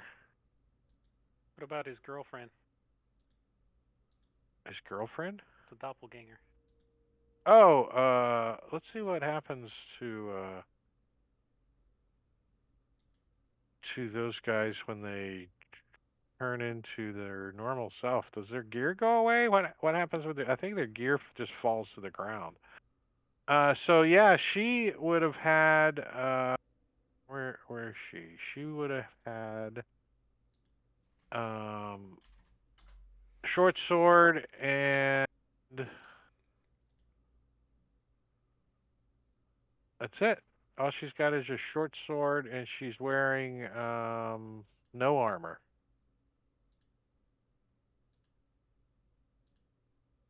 She's naked. Well, the doppelganger is naked, yeah. Gross. So there's just a short sword laying there next to the doppelganger. I don't like it.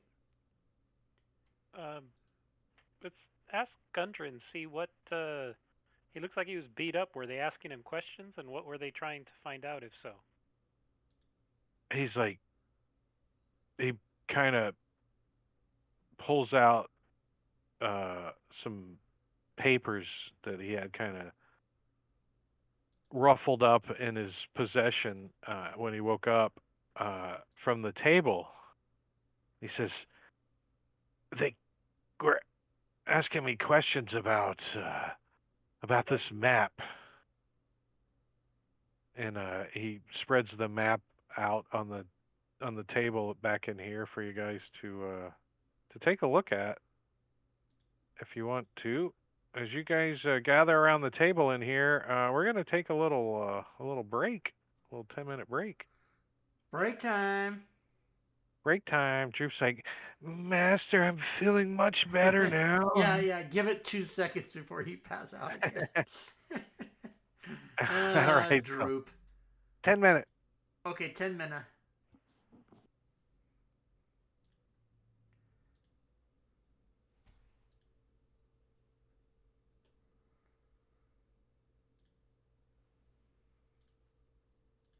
All right, everybody, we're going to take a little 10-minute break here. You'll see the countdown timer going.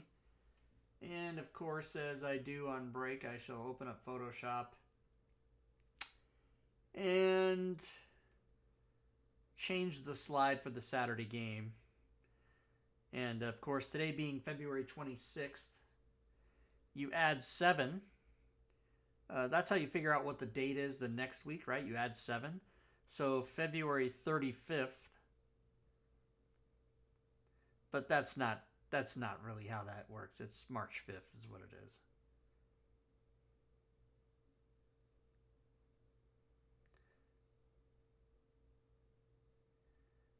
It would be February 33rd, actually. It still doesn't work out. You guys get what happens. All right. So let's see. Today is, let's open this slide right here. And we'll change this to March 5th.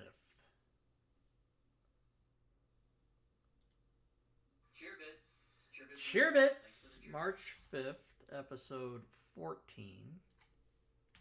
Cheerbits, Diablo Bob. Thank you, sir. Cheerbits, Bit Boss. Save as. We shall call it JPEG, right?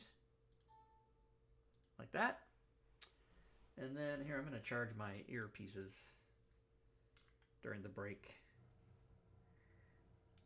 Charge up my earpieces. All right, and then get rid of that. Cheerbits, Gorbidal, Cheerbits, Bitboss, Cheermote Crit. I haven't seen that. I usually am not looking at the screen when that happens. That was a Cheermote Crit, everybody. The Garvster, Bitboss, by 20. Nice. All right, now let me change the other slide for YouTube. You guys won't see this one, but you'll just trust me that it's there. So that becomes episode 13, which is the one we're playing right now. Save as. And once I save that as a JPEG, I can close Photoshop. And I can upload to the social media manager site chat room and Discord. That's secret. Only a few people can see it. Only 2 people can see it, actually. I will upload the slides from yesterday and today because I do not believe I did yesterday's. Nope, I didn't. I changed the slide, of course. But I did not upload the slide. So let's see. Pictures, Twitch, and we want to control click this one and this one. And do they upload in the correct order? They do not. Can I switch them? No, I cannot. So I will delete this one. Upload that one. And upload the next one. Like that.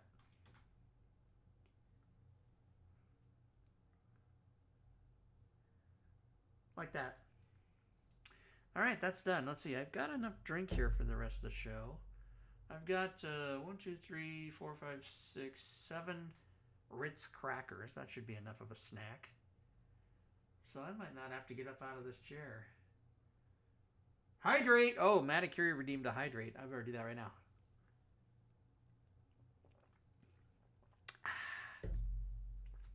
I don't know if he's listening, but I did it. So let's see. We got 5 minutes left on the break time. What else can I do here? Doesn't count. We didn't see it. Okay, I'll do it again. None of these kills that because Mog killed nothing. Let's go. I don't think he's killed anything since we got in the castle. Yeah, it was just the timing of where everybody was. Yeah. And that haste, man. Yeah. Well, he's fine. I'm finding Mog's place and everything is, using Shield Master. It's going to be more of a just to get one hit in, shove something to the ground. Take hits, be a meat shield. So The more of a meat shield you are, the easier it is for me to exactly take pot shots. Exactly. Which is why I tried to run out there, but I had no idea what all Drake was going to be bringing across that field at us. Oh, yeah. So I just ran out there and Pretty quick, I'm going to start taking more of a melee roll rather than a ranged roll. Yeah, you're going to... That's my plan.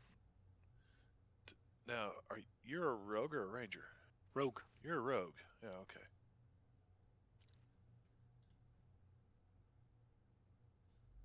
my plan is to run up Booming Blade, disengage, and just kind of work my way around the battlefield. And if you're locking Try those to people down, try to draw them in with the bugbear staying back with reach, trying to get that procking that movement.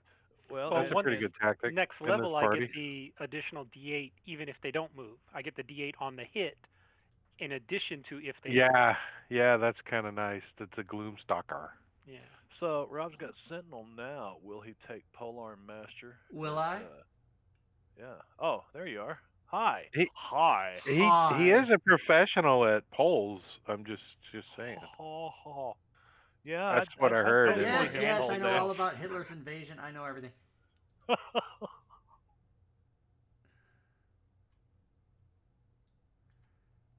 If the spelling matters, it's I'm a big Hitler fan. So much so that should I ever have a son, I'm going to name him Zeke Kyle, and I'm going to train him to tell all his friends and everybody he knows to call him by both names, so that when somebody waves at him from afar, it starts trouble. Because Zeke Kyle. That's going to be good times.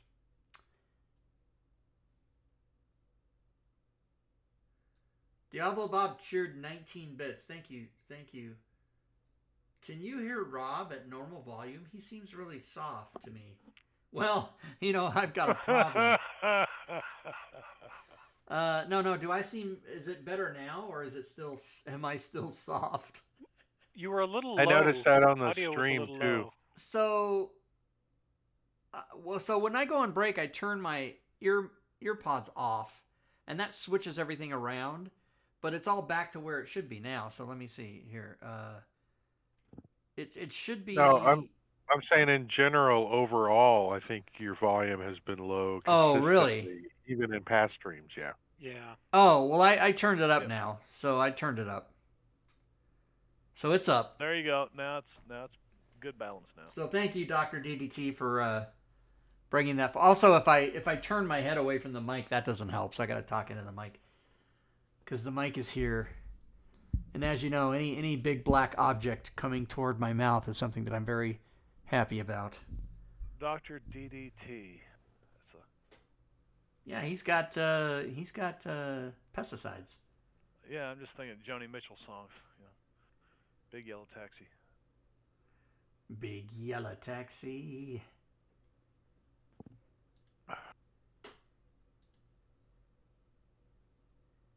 Big Yellow.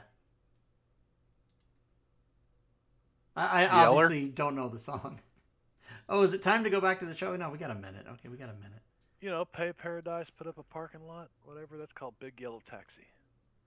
Oh, is that the name of that song? Yeah. Isn't that Meatloaf? Joni Mitchell. Oh. What am I thinking of? The one Meatloaf Paradise by the Big Yellow Taxi line. That's what I'm thinking of. Oh, here's Maticuri's Hydrate right here. And then... Wait a minute, I gotta see Street King. Doesn't count on stream. Sven has... Oh, I didn't... Okay, well, so now it is. Here, okay, fucking I'm drinking more than I... But Sven has resumed... Not resumed, but renewed. Not renewed, but requested Street Cam. There's Street Cam, everybody. Oh, I see Diablo Bob got the Garbster down to 1 hit point. That's what he did. So here's the Street Cam. Anyone that wants to cheer 1 bit or more can be the bit boss. Does these circles right here? It's a minimum of 100, though.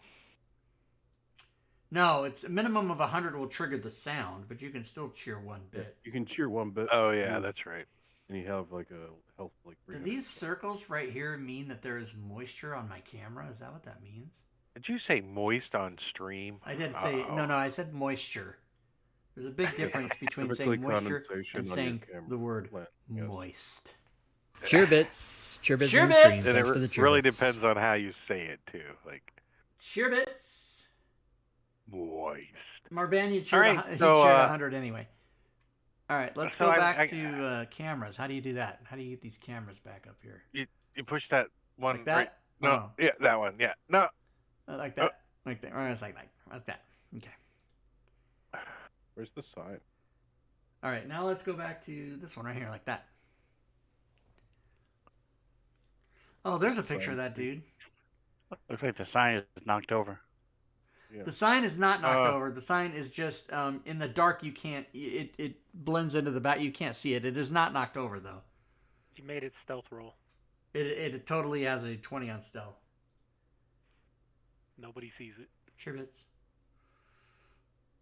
So you guys kind of start gathering around this table as Guntrin pulls out a map that he says, I drew this up cheer bits. a while cheer ago. Bits in the stream. And, Thanks for the cheer bits. and this is what they've been after. And he explains to you that this is a map of a place called Wave Echo Cave. Sure bits. As a reminder, your characters are familiar with Wave Echo Cave.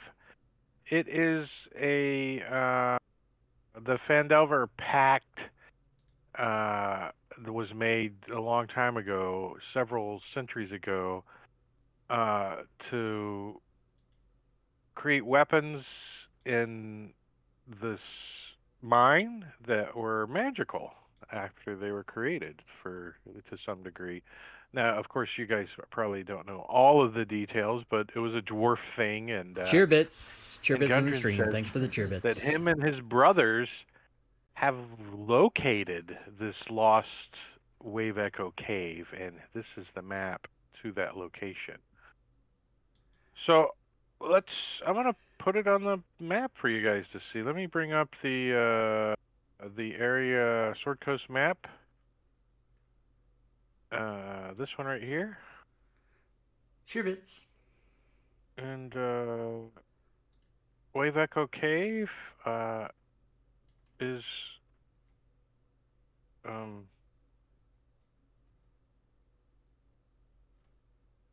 cheer bits. Cheer Cheer bits. bits in the stream. Thanks for the cheer I bits. just deleted the story thing I made. What did I Gorby do? Doll is not fucking around, you guys. He's not fucking Whoa. around. I am assassin.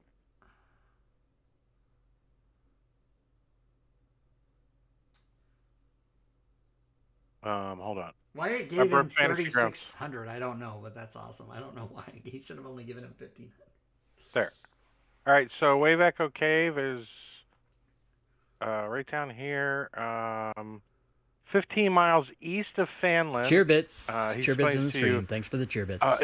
in the deep vales of the Sword Mountains, about 15 miles east of Fanlin, and he points to the map. He says, "We found the original cave entrance of Wave Echo Cave."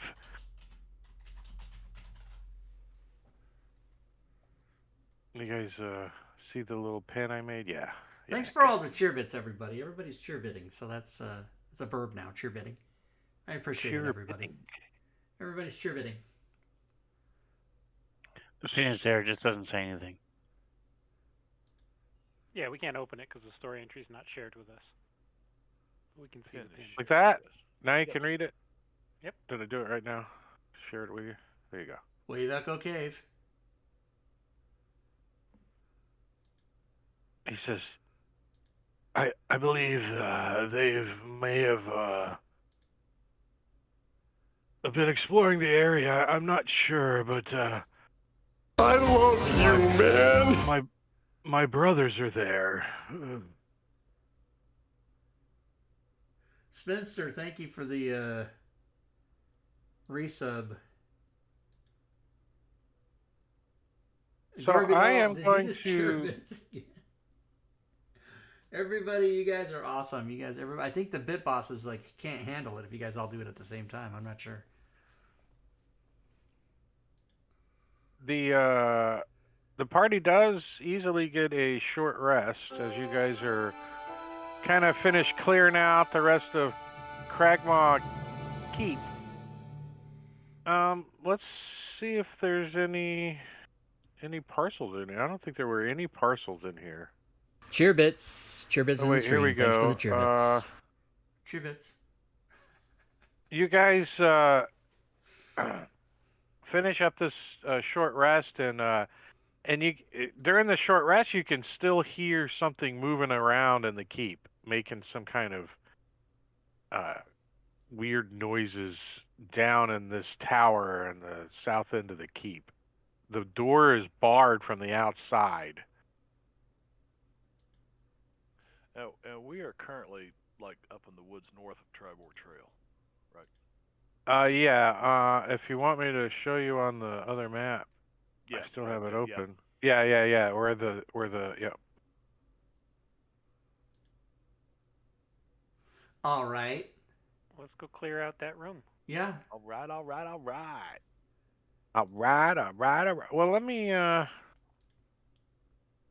do this for you guys, just so we're all doing the cool thing. Let's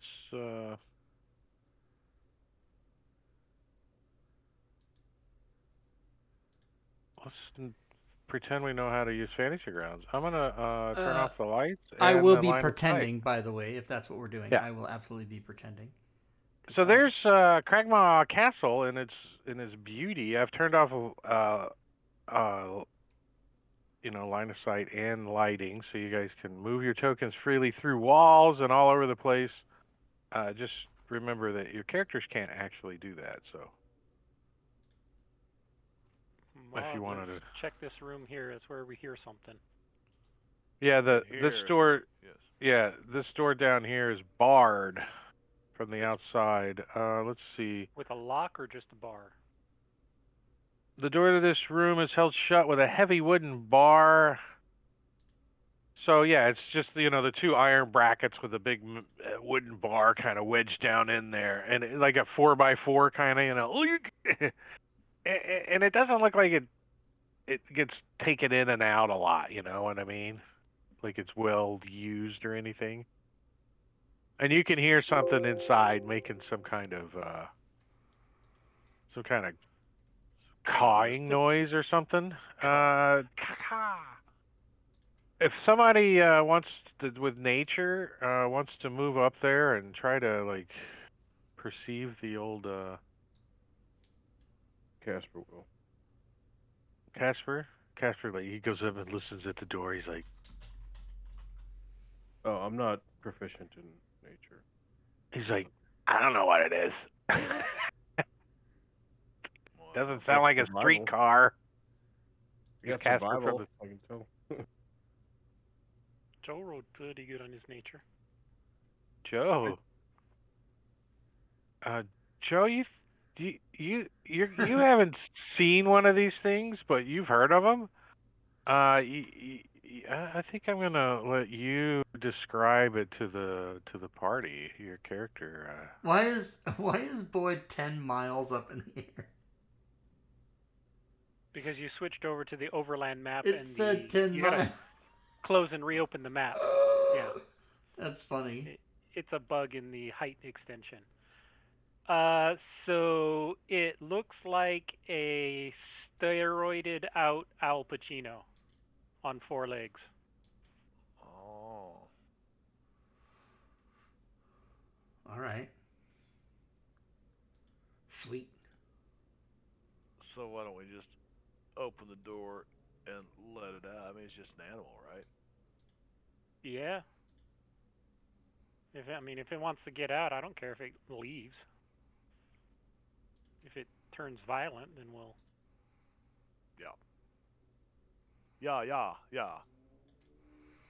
Maybe you can write it. Und ja. And we will run up here and we will hide. Yeah. Und ja.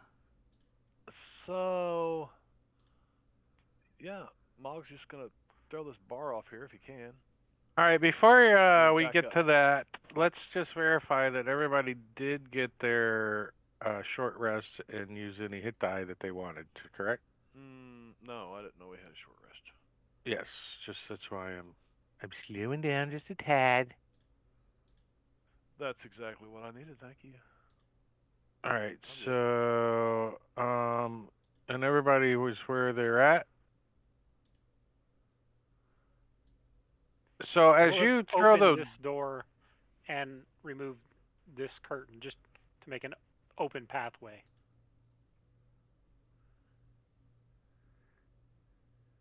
Got you. Are you like putting like little pork chops out or anything? I mean, how? Yeah. We can sprinkle it with M&Ms? goblin meat. No, hobgoblin Reese's meat, Pieces. The halflings? Halflings? goblin hands. We got plenty of those. I mean, is that a plan? Joe? Yeah, I wanna. Yeah, give me another nature check. Oh, okay.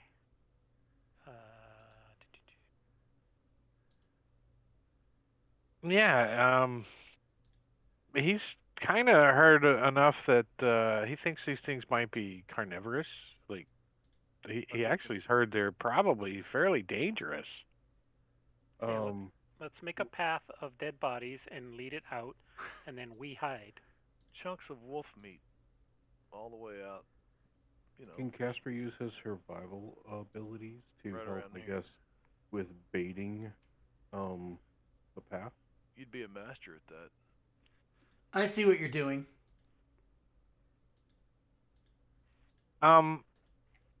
If that's your intention, everybody, to get this owlbear out of this tower and out and let somebody else deal with it, I'm gonna just give you guys a flying success. Nice.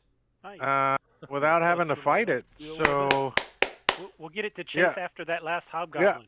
Yeah, it runs off in the same direction those two hobgoblins ran off, or that one hobgoblin ran off in. So, and you guys feel accomplished. So, congratulations. That's a good job.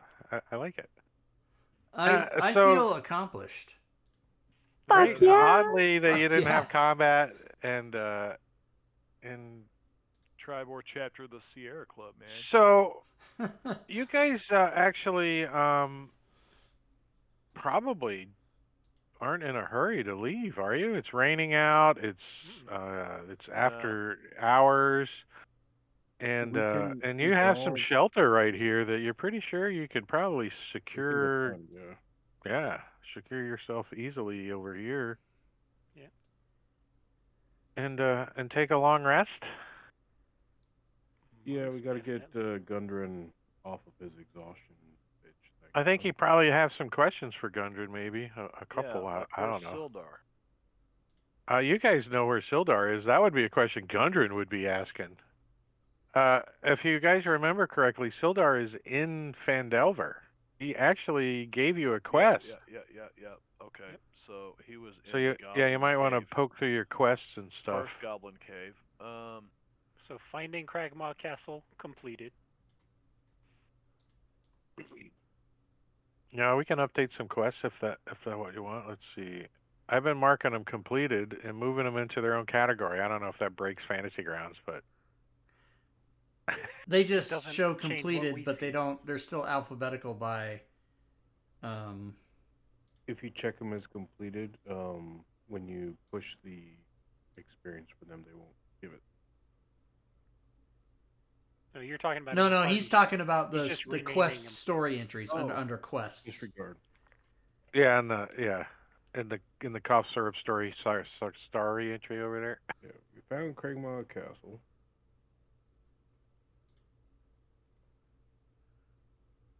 And didn't we do the Banshee's bargain? We found the comb? No. No? I don't remember that. No.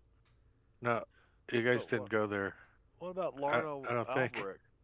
I've got a silver comb for Agatha in my inventory. I don't think you went there, though, and did it. I think you have the quest, but you haven't completed We haven't it. returned it. But we completed the... Other than returning the comb to the original owner. But we did the contents of the quest. Did you guys go and talk to the Banshee and all that? Well, Yeah, I don't remember that. Didn't we? All right, well, I'll have to research that. I'll have to research that one. That's what happens when you've watched and played and ran Lost Mines and Phandelver a few times. It kind of blurs together. Yeah. All I know is I have the comb in my inventory. So... we found whatever that comb was. And Tracendar Manor, isn't that the rickety old manor house? Yeah, so the jeweled silver comb would have been given to the Banshee. So you wouldn't have it if the quest was completed, is what I'm thinking. And if you did complete the quest, you would have information about Things and stuff. Yeah, we can go Yeah. there. Things and stuff. Things and stuff. And she would have given you guys the reward was 3 potions of greater healing as payment. Or potions of healing, rather, not greater healing. But I don't think that happened either. So I think you guys mid-quested that still. Owlbear's gone. Owlbear. Is there anything Albertino. in the owlbear room? Oh, yeah, let's check and see. Bunch of feces. Treasure. All that remains of the tower's second floor is a jagged ledge upon which sits a battered wooden chest. The chest is hard to see from the floor, requiring a little gnome to notice it up there on the ledge there, and Well, he halfling luck? realizes that he realizes that the chest is unlocked and not a mimic. Totally We'll not open a it mimic. with Mage Hand just to make sure it doesn't have a trap on it. Totally not a There's some coins in there, a potion, a scroll tube with 2 scrolls in it. Nice.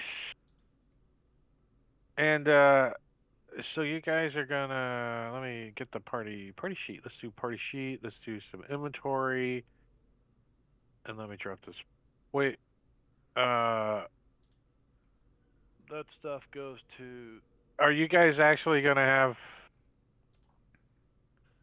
I'll take it back to Sildar if he's not going to put that stuff on and use it. If he doesn't. know Yeah, how to he apply it, it's just not him. He Alright. just can't wear it. I mean, in the longsword, he's like, he picks up like a dagger or something, a simple weapon. Doppelganger dropped a short sword. He can pick that up. This is the stuff there. Let me ID all this. So a potion of healing, a scroll of revivify. This is kind of nice, and a scroll of silence. And 90 electrum pieces and 120 gold were also recovered. Can Which I I take have the put. potion of healing to replenish the one that I used to revive Gundren? Yeah. Fine with me. Yeah, boo. What about there was Morning Star? Did somebody get that already? That's just a regular Morning Star. If you want one, you can rename it or whatever. You're gonna have to replace cool. the handle. It has pretty splintery. Yeah, that's right. It needs a little sandpaper going on.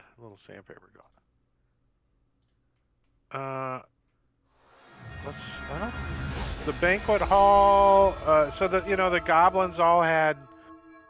I'm pretty sure you guys could refill your arrows and javelins and armor and stuff like that over the next 8 hours or so. The Goblin Shrine. There was a chalice, a knife, and a censer on top of the altar thingy there. The shrine. Did we get those things? Censer, a chalice, and a knife.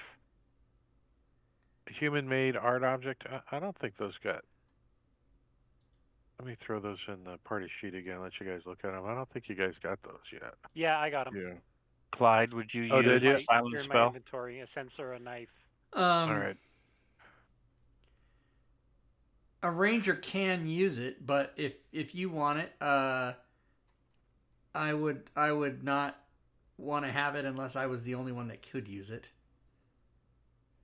Okay. Taunt will take it.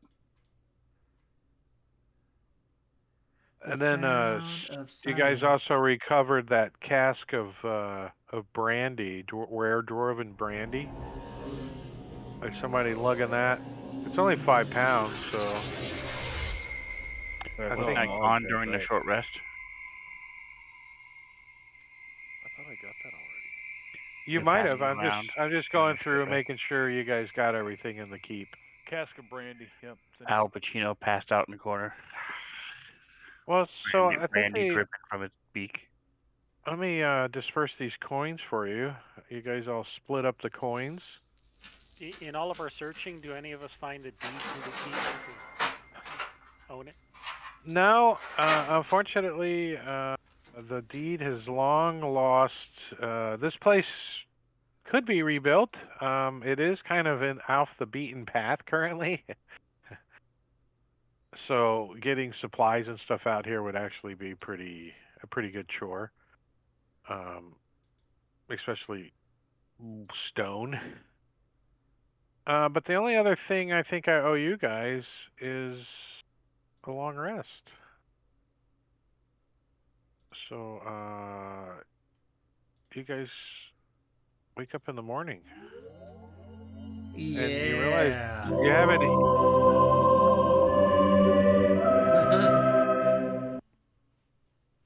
You guys wake up in the morning and realize you don't know how to use the new extension for tracking your food and stuff. It's pretty cool. If you want to play with it, it's not really in effect in this game because there's plenty of sources for food and stuff. But in a game that it's hard to come by or whatever, it probably will be really handy.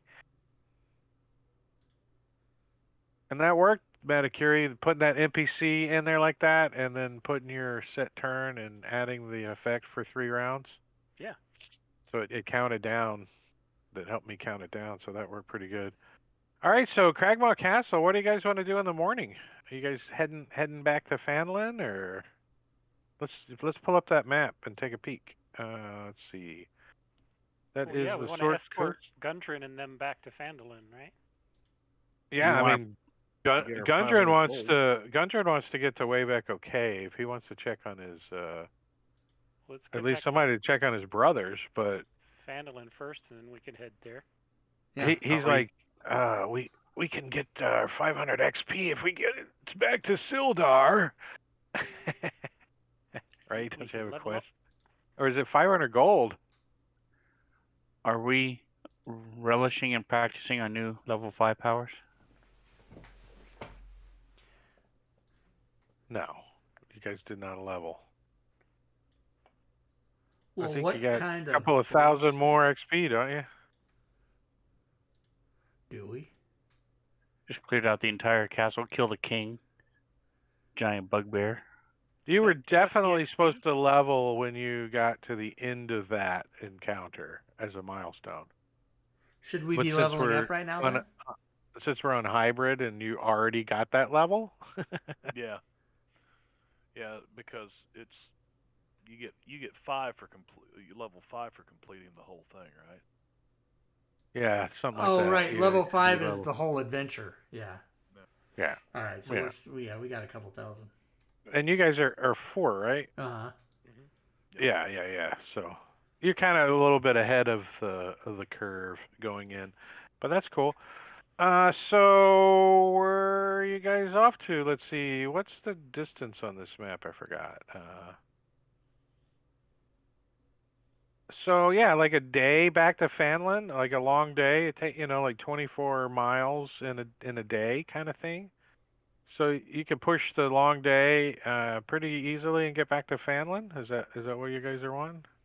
Yeah, I'd like to talk to who's the. I'd say probably Taunt knows the most about magic stuff. Him in between, the 2 halflings, and the question being that we were Tracendar Manor is the old crumbled manor house where the red brands were, right? Yeah, up on the hill. Right. Yeah. Well, we were supposed to find this whatever wizard, and we did find a Nothic in the basement, and we killed it. Uh-huh. Aren't Nothics created from wizards? I don't remember finding a wizard in there. We never did find a wizard. You never did find a guy, but you knew there was somebody that fled like right before you guys. I mean, I think you spotted him briefly, if I remember correctly. Yeah, leaving. The guy's called we called him Glassstaff. Yeah, the leader guy over the red brands. Finding Yarno. Sildar's the reason Sildar came to Fanlin was looking for this, or while he was in Fanlin was looking for that guy? Yeah, it said disappeared while exploring the area around Trashendar Manor Yeah. about 2 months ago. Asked to investigate the manor and surrounding area. I'm not sure Mog's character would know that Nothics are wizards, though. That might be a little advanced knowledge. But yeah, for player knowledge, yeah, that could be a possibility for sure.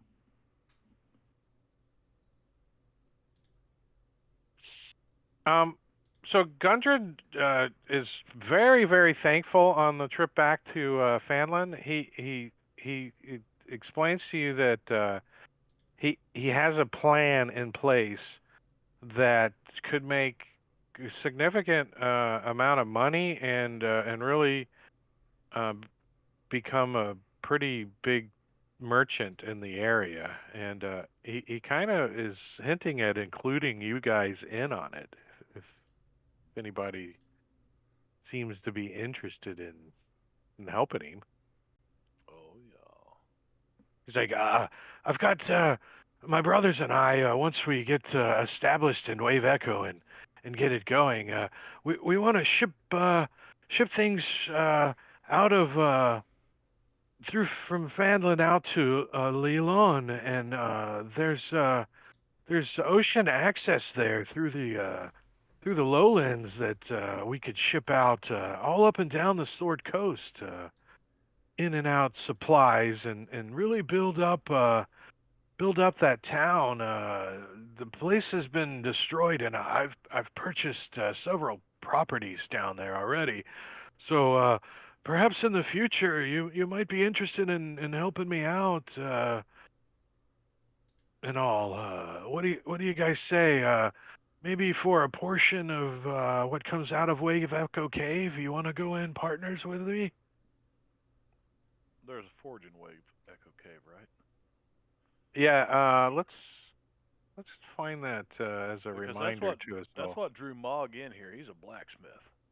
His family makes beer and they blacksmith. So 15 miles east of Fanlin in the deep vales of the Sword Mountains lies Wave Echo Cave. The rich mine of Phandelver's pack was lost for 500 years ago during orc invasions that devastated this part of the north. In the centuries since, countless prospectors and adventurers have searched for the lost mine, but none succeeded until the Rockseeker brothers found the entrance a month ago. Unfortunately, stuff happened, and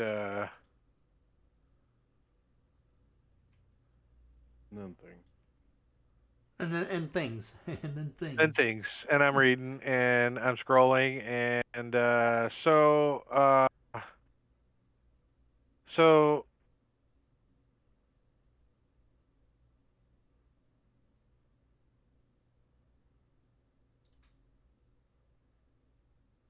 yeah, that's it. That's all. I mean, the facts. So, there was some story stuff on. It must be in the beginning of the quest. Do you remember the stuff about the mine itself? The magic? Where like there's supposed to be a magic different tribes met forge to there. do stuff. Story stuff.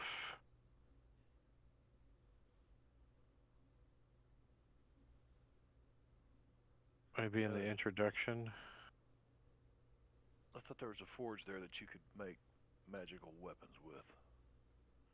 Yeah, there is. I'm just looking for the background here. More than 500 years ago, clans of dwarves and gnomes made an agreement known as Phandelver's Pact, by which they would share a rich mine in a wondrous cavern known as Wave Echo Cave. In addition to its mineral wealth, the mine contained great magical power. Human spellcasters allied themselves with dwarves and gnomes to channel and bind that energy into a great forge called the Forge of Spells. where magic items could be crafted. Times were good, and the nearby human town of Phandelver, pronounced Phandelin, prospered as well. But then disaster struck when orcs swept through the north and laid waste to all in their path. The powerful force of orcs, reinforced by evil mercenary wizards, attacked Wave Echo Cave to seize its riches and magical treasures. Human wizards fought alongside their dwarf and gnome allies to defend the Forge of Spells, and the ensuing spell battle destroyed much of the cavern. Few survived the cave-in and tremors, and the location of Wave Echo Cave was lost. For centuries, rumors of buried riches have attracted treasure seekers and opportunists to and around Phandelver, but no one has ever succeeded in locating the lost mine. In recent years, people have resettled the area. Phandelver is now a rough and tumble frontier town. More important, the Rockseeker brothers, a trio of dwarves, have discovered the entrance of Wave Echo Cave, and they intend to reopen the mines. Unfortunately, the rest of this story is for the DM's ears only. What? What? Background. So yeah, Gundren, when you guys get that moving, definitely look us up. We can work something out, probably. This is probably what I can read to you, though. Unfortunately for the Rockseekers, they are not the only ones interested in Wave Echo Cave. A mysterious villain known as the Black Spider controls a network of bandit gangs and goblin tribes in the area, and his agents have followed the Rockseekers to their prize. Now the Black Spider wants Wave Echo Cave for himself, and he's taking steps to make sure no one else knows where it's at. So yeah, that's kind of what they were trying to do is the doppelganger Drow was trying to get that map. So there was some talking going on before you guys got there that King Clark wanted more money for the map, so they were negotiating.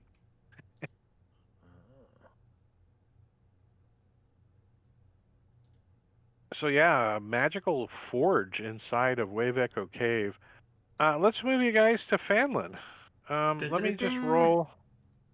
Let me just roll to just see if there's any random encounters. So we already own Tussendora Manor. Why would we need the mine too? It seems like a lot of work for the mine. I mean, are we paying you something, or what are we getting? What do we have to do for this? All this gold and magical weapons you're going to give us? What magical weapons we're going to give you? We haven't even started the forge back up yet. There's no weapons. Are you saying you don't want to be a partner? You just want magical weapons? Don't listen to him. I don't know. I'll turn to Joe. I don't trust this guy. He hasn't told us what we have to do to get this stuff. I don't like him. I know Mog really wants to get intimate with him, but I don't. That's what dwarven forges and all this stuff, but I don't trust him. I'd feel him up.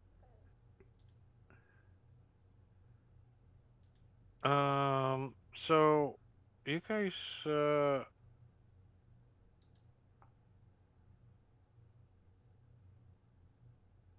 get back to Phandelver.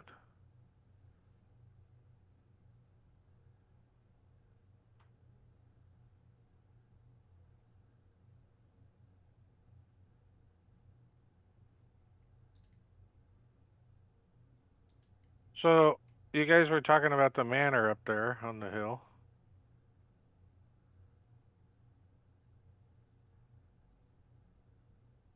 That guy did a really good job on this. I mean, if you look at the map and the image, it's as you guys are looking from the north, into town. So that's the south. See the mountains in the background down there? Yeah, it's a well done map. I like it. Image. Have they finished repairing the Tressendor Manor for us yet? Yeah, it's all done. There's a blue tarp on it. That's what FEMA does. They just give you a blue tarp. And move it 80-foot single wide in beside it. No, that's way later. That's after you've already, started rebuilding and Year and a half later. Yeah. Until then, they park them in a big field in Arkansas. So when you guys get back to Fanland, it's late in the day. Let's do some calendar updating here because I'm horrible at it. Let's see. The 23rd arrived at Quagmire Castle, 5 p.m. raining and storm goblins. So you guys spent the night and the whole next day. You traveled to Fanland. And yes. and then in the evening of that evening, you arrived. We'll call it like 6 p.m. as you guys come into Fanland on the 24th. Well, we definitely have to go tell Sildar to give us our 500 gold. I mean, that we found Drunden. So Sildar has. You find Sildar over at the Townmaster's Hall. If you guys remember, the harbor, the Townmaster is Harbin Wester. If you remember him, he's like, nervous, overweight politician kind of guy. Yeah. Yeah, Clyde likes to go and talk to him. I do? And let's also... You intimidated him? Did I? Oh, I don't remember that. Yeah, Clyde did. Yeah, Clyde intimidated him. He told him all kinds of shit and pooped himself. And the guy pooped himself, or I pooped myself? No, the guy. Oh, yeah, good. Actually, I pooped on the guy. Do you remember me? I pooped on your face.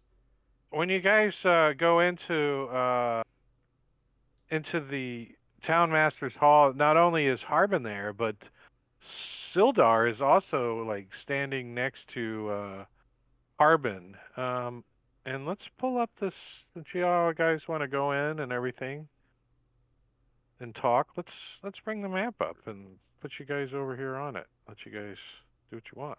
Doop. Holy big party. Wow. That's a lot of guys in the party. Blue. First thing I want to do is get rid of his stuff I'm carrying, this chainmail and longsword. Yeah, I got you. So Sildar's also inside talking to the harbor master, like behind the counter, and when you guys move in, if you're going in, whoever's going in. Does anybody want to do anything else while the others are doing this? Do you guys want to split up, or are you going to make it easy on us? No splitting up. That's a bad idea. Stay on the same map, everybody? Boyd will stay outside and Yeah. look around, fly around, try to get some sticks. Droop's like, Master, look, an anthill. Yeah, good on you. An anthill. So, he's so fascinated with an anthill. The Townmaster Hall has sturdy stone walls, a pitched wooden roof, and a bell tower at the back. Posted on a board next to the front door is a notice written in common. It reads, Reward, orcs near Wyvern Tor. Those of a mind to face the orc menace should inquire within. The notice bears the town seal and an independent signature. Didn't we already do that? We brought back their I thought we had ears. orc ears. So somebody didn't take the sign down, I guess, or something, but it's still there. After resting at the Stonehill Inn, Sildar Hallwinter established himself at the Master's Hall. So Sildar has set up himself over here. He has claimed he is as an agent of the Lord's Alliance. It is his goal to bring law and order to Fanland. As such, Yeah, that's what he's. So when you guys come in, he has kind of taken over the town hall. Has he really? Yeah, That's what Sildar. Yeah. There's Sildar. Hey, I got your Hallwinter, armor. a former Griffin Rider knight of Waterdeep. And when Gundren walks in, he says, "Oh, thanks the Lord." And Gundren and him have a moment. Maybe try thanking us. Yeah, no, he's definitely The very, Lord very didn't thankful. recover him. Then thank you, assholes? Yeah. Yeah. That's us. Got it in one. Hey, Mog, do you want to give him his armor and sword back? Yeah, I did. I just kind of deleted it out of my character sheet. Yeah. So is there a quest reward? Let's look at that quest. Yeah. 500 gold. 500. So yeah, so he's like, let's take that out of the town coffers, shall we? He goes over and reaches behind and starts rooting out and pulls out 500 gold. You see, Harbin's like face all scrunch up. What's the died quest? and left you, boss? Which one am I looking for? The Quagmire Castle is the 500 gold. Quagmire Castle. West. Escort. Finding Quagmire Castle. Yeah. Finding. I was looking for the F. 500. So no parcel for me. Thanks. Quest giver. Party sheet. 500 gold. Damn. Oops. No. There we go.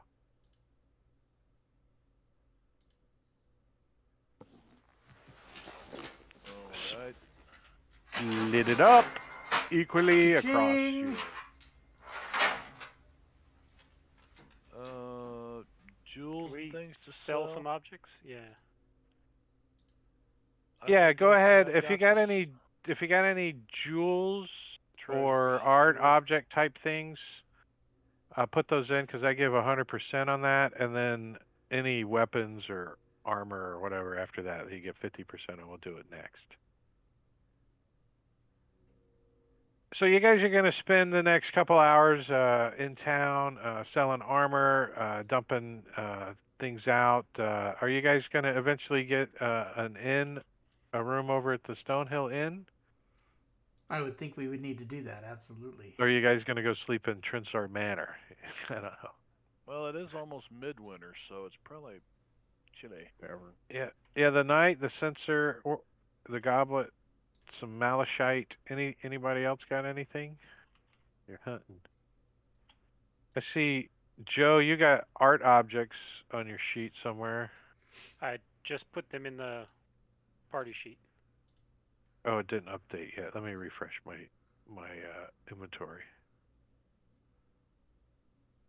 Yeah, it doesn't show it. Yep. Yeah, remember we're experimenting with a NPC in the party sheet too, something that's going to be coming up.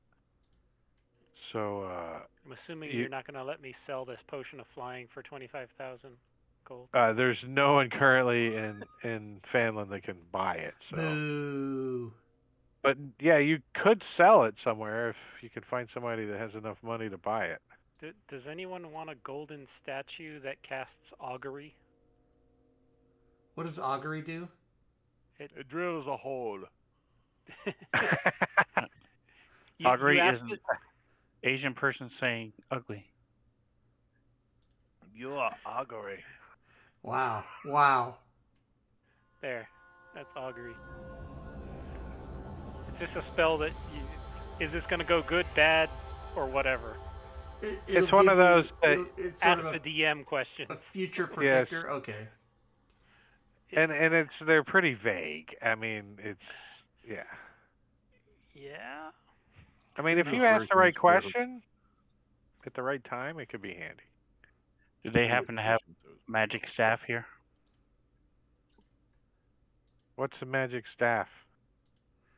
You want to see it? Wait, no, hold on. Before We got I say cameras. yes, We got cameras. let's clarify what a magic staff is. Any quarter staff that's magical? So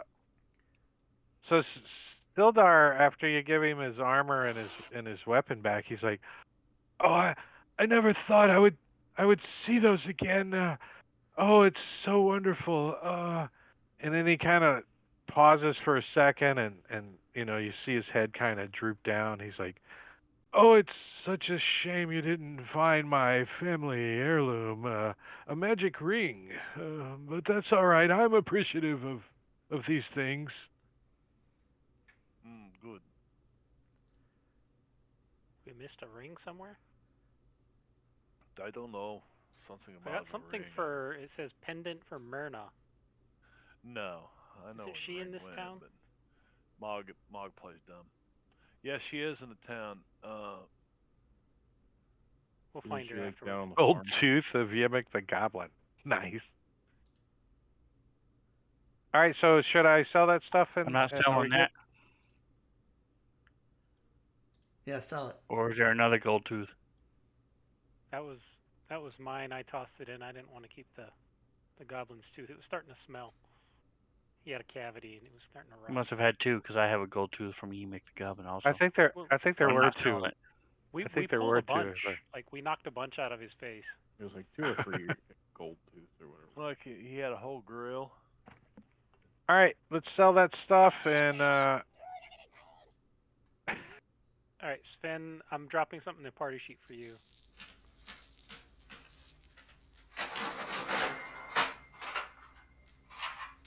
That could come in handy. Especially if you need to crush it up. Spell casting, yeah.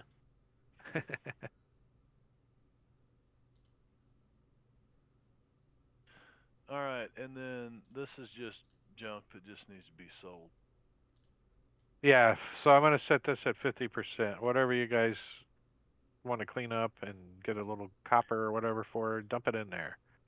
Are we turning the wagon back in? The wagon belongs to the Lion Coast Traders, don't they? Doesn't it? Didn't you kind of like rent it or something? I think you borrowed it. She loaned it to you to go collect all the stuff from Correct. From the cave. And I turned in a 25 gold piece retainer that party still hasn't paid me back for. Oh yeah. Just take it out of the party sheet. Party inventory. That's it? This all the loot you guys lug back? All this stuff that you guys found? You just like, we're not lugging it. Does anybody really interested in this this battle axe hue that does like extra damage to plant stuff made of wood? That came in handy when you guys were fighting the little stick guys, didn't it? The twig people. I'll hang on to it, but I'm not gonna need to carry. I just got too much stuff here. Too much of a stuff. I like how. I guess a champion that had weapons hanging all over him, you know. So yeah, that's fine. That's fine. Something added the GP period to my to the parcel coins. Do you guys see that on the party sheet? Oh, funny. Yeah. Yeah, it broke 120 of them out to GP period. Is that on your character sheets too? No. No. Because the extension that we have that does the treasure takes away the ones on the bottom. No, there's 120 GP period. But, yeah, I see it in the party sheet, but I don't see it on my character sheet. Everybody's got 20 GP point periods separated. So, but there's no GP period. So you gotta put 120 GP back in the party sheet, and take off that GP period thing and then redistribute it.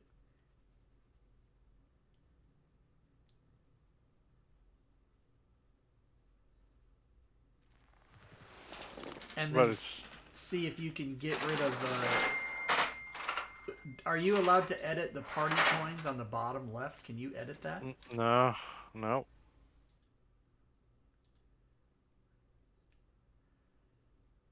Well, I don't know how to get rid of that. Go into the campaign XML and delete it all, and just delete the G. You'd have to turn off the extension and then go in and then tweak everybody's care sheet. Mm-hmm. Wait. Make GP period a thing like it was, and put negative 120 in there. Oh. Can you do minus 120? Yeah, now distribute it.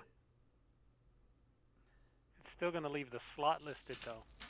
And it didn't actually take the money away. What the fuck? No, because distributing negatives doesn't do that. Fucking fantasy grounds.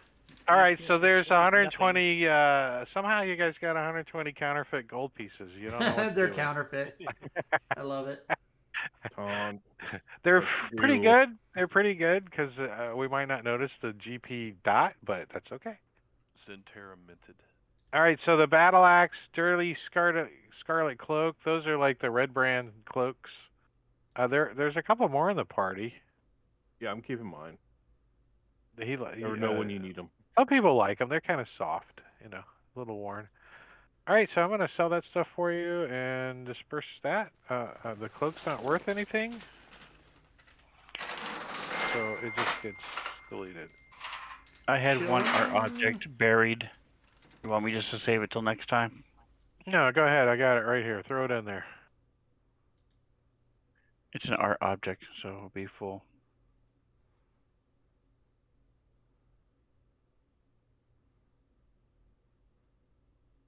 There you go. Thank you.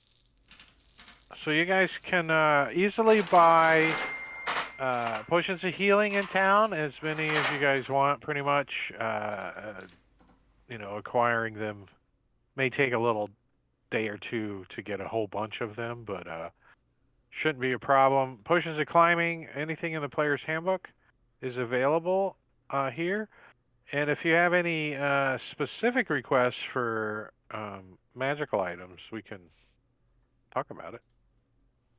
What do you guys think? How long you want to spend in town? Where you want to go? Give me some direction for the rest of the night and into our next session. What are you guys thinking?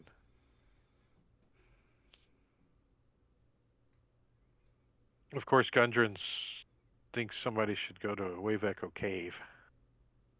Absolutely. That's what I'm thinking, Wave Echo Cave. We do need to find the Banshee, I guess.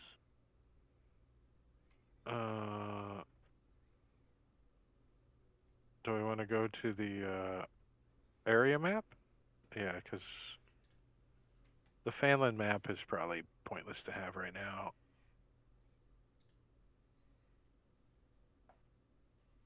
You don't need Sildar, and you don't need that guy anymore.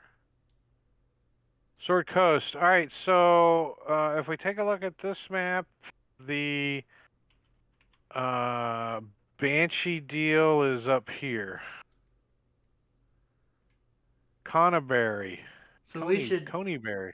Get a night's rest and then go there, maybe?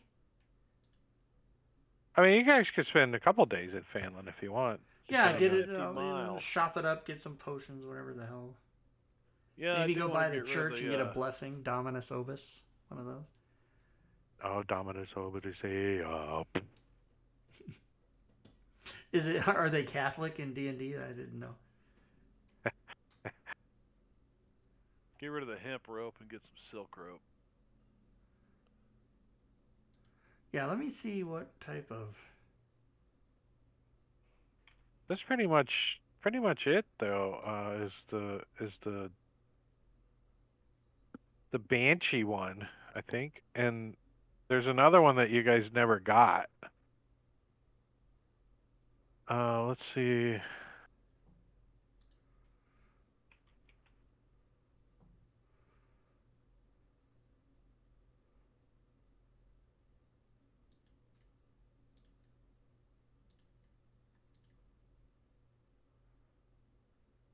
Darren Eldermath.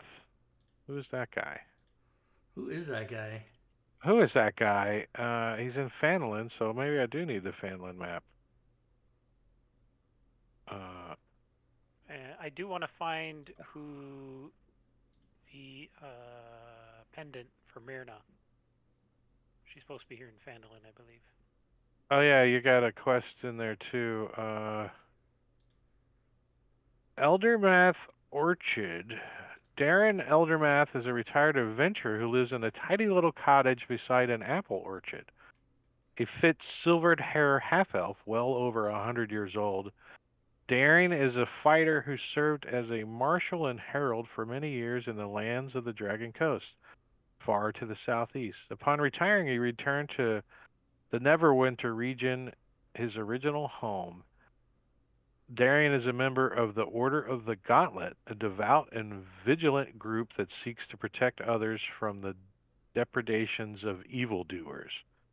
The Order is always vigilant, ready to smite evil, enforce justice, and enact retributions against any who try to subjugate or harm others. Though he is no longer active in the Order, he keeps an eye on the happenings around Phandelver. He's happy to trade news with fellow adventurers, especially those who appear to hold to these virtues. Does that describe anybody in the party? Taunt will hold true to those virtues. At least in appearance, anyways. Ooh, that's a hoot. So Darren was concerned about the Red Brands, and he would like to see a group of adventurers teach the ruffians a lesson. So he is happy to hear that you taught those ruffians a lesson.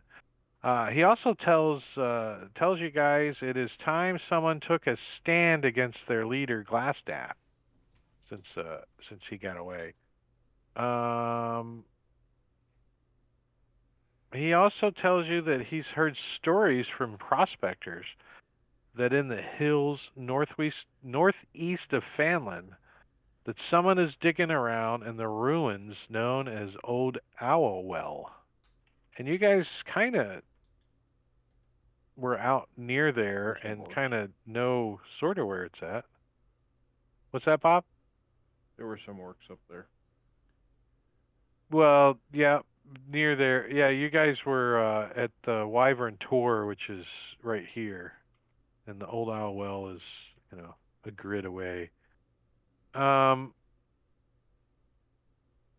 He says, if you're out that way, please visit the ruins. It's just a couple days' march northwest of Phandelver, and just find out who's there and what they're up to. I just know there's the ruins are out there. It's an old watchtower of some magical empire known as Nethril. It could be dangerous magic from there that might have been dormant. And A magic doormat, you say? and you got another quest. Shoot that magic doormat through my heart.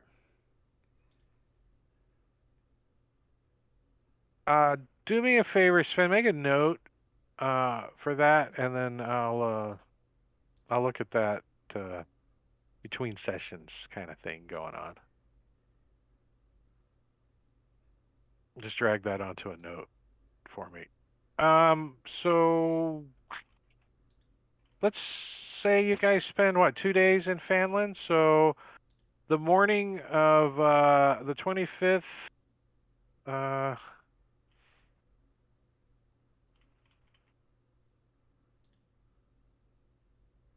Phandelver all day.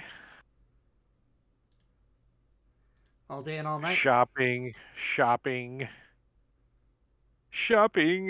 And the 26th at 10 a.m. What are you guys gonna do? Taunt needs to buy 2 crossbow bolts. Just 2? Yes, because all he lost. Nice. You'll get a better deal if you buy a whole carton like cigarettes. But yeah, go ahead. I don't know Anybody if else? that's true. I've never No. done the math. Is it cheaper to buy 10 versus? I think they're the same price. Anybody else in the party use bolts, crossbow? Mog does, but he also carries like 6 javelins and a hatchet and all kinds of shit hanging off him. Hey, Mog. I used up all my crossbow bolts. I only have a few left. Do you have 2 I can borrow? I'll give them back to you after I shoot them. Yeah, that'd be fine. After you. What do you guys look when you see the order tab? Do you guys see the image Yeah. I put there? I did. I've read through it before. That's the only thing that's Oh, useful wow. now for. That's Skeleton cool. always How'd you do animates. that? I just drug an image there. That's how they changed it. Been a thing you can always do, or that's recent? For a while now. I Like don't know. Unity, maybe? Like Unity? Since a year ago? Yeah, okay. It kept breaking, because they changed how the underlying image thing all worked for Unity. So that was their new thing to put there. You just drop an image there and you can put whatever you want. Got it. If the DM asks, "Are you sure?" Don't do the thing. Don't do it. So let's discuss some items that a couple of you guys are asking about magical items. So we're in Phandelver. Phandelver's not on the tradeway. You kind of sort of have to go to Phandelver, right? You have to, set out to go to Phandelver from the high road. So it's a little bit off of the tradeway and so magical items don't go through here. It's not like so you would order things through perhaps Lion Coaster trading, or if you guys have some kind of contacts in Neverwinter or Waterdeep or anything. Are any of you members of any organization like the Harpers or any of those kind of things? Any kind of contacts? Joe spent a lot of time in Neverwinter. That's where he spent most of his growing up. So I'm a member of Toastmasters. So and he's a Gloomstalker, right? So he's probably really familiar. He's an arcane trickster. Arcane trickster. Oh. Yeah. Yeah, Clyde's the Urban ranger. Bounty hunter. So he probably knows people who have magical items, not necessarily that they're selling them. So. Yeah, he's familiar. But you guys are trying to get those magic items here in Phandelver, right? Somehow. So I'm trying to lead you guys into some kind of thought process on how I can help you as the DM get those magical items. Well, I could write back to my parents, who are traders who work there in Neverwinter, and see if we can arrange for delivery. If they can use. So you want to send like gold up to Neverwinter on a transport, on a wagon or something? Not initially. I want to just send a letter, basically, so that they know what we're looking for. I don't want to just send gold blindly. And if they can say, yeah, these are possible, these are not, then we can. So let's talk about time frame when letters getting transported from Phandelver to Neverwinter and back, and what are you guys thinking? A couple of weeks before magical letters come back to Neverwinter? Magical letters? That depends. Well, is there anybody that can do like a sending or? There's a druid in town. Let's see what the druid's got. Maybe animal message or something? That old fart that's been following us around. Can Boyd and Bogart travel together? Go back and forth? Like the Incredible Journey? Boyd rides. Never mind. I don't know what the hell's happening. Shoot that poison arrow. Where'd Dun, the dun, super dun. map go? Well, Casper's definitely gonna go to the lady that's in charge of the Shrine of Luck. Yeah, that's it. The Shrine of Luck. That's who I'm looking for. Throw a little tithe in and ask the lady if she knows of any luck stones in Phandelver that may be able to be purchased. Like, I was just typing up this letter to my friend and one never would know. Sister Gariel. She's the one that she's giving you the quest, the Banshee's Bargain.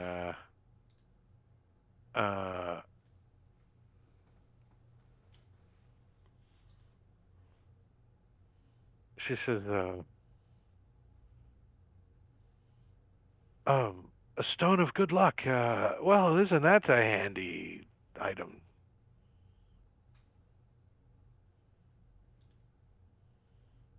Wait, we have an image of her, don't I? Yeah. Oh, yeah.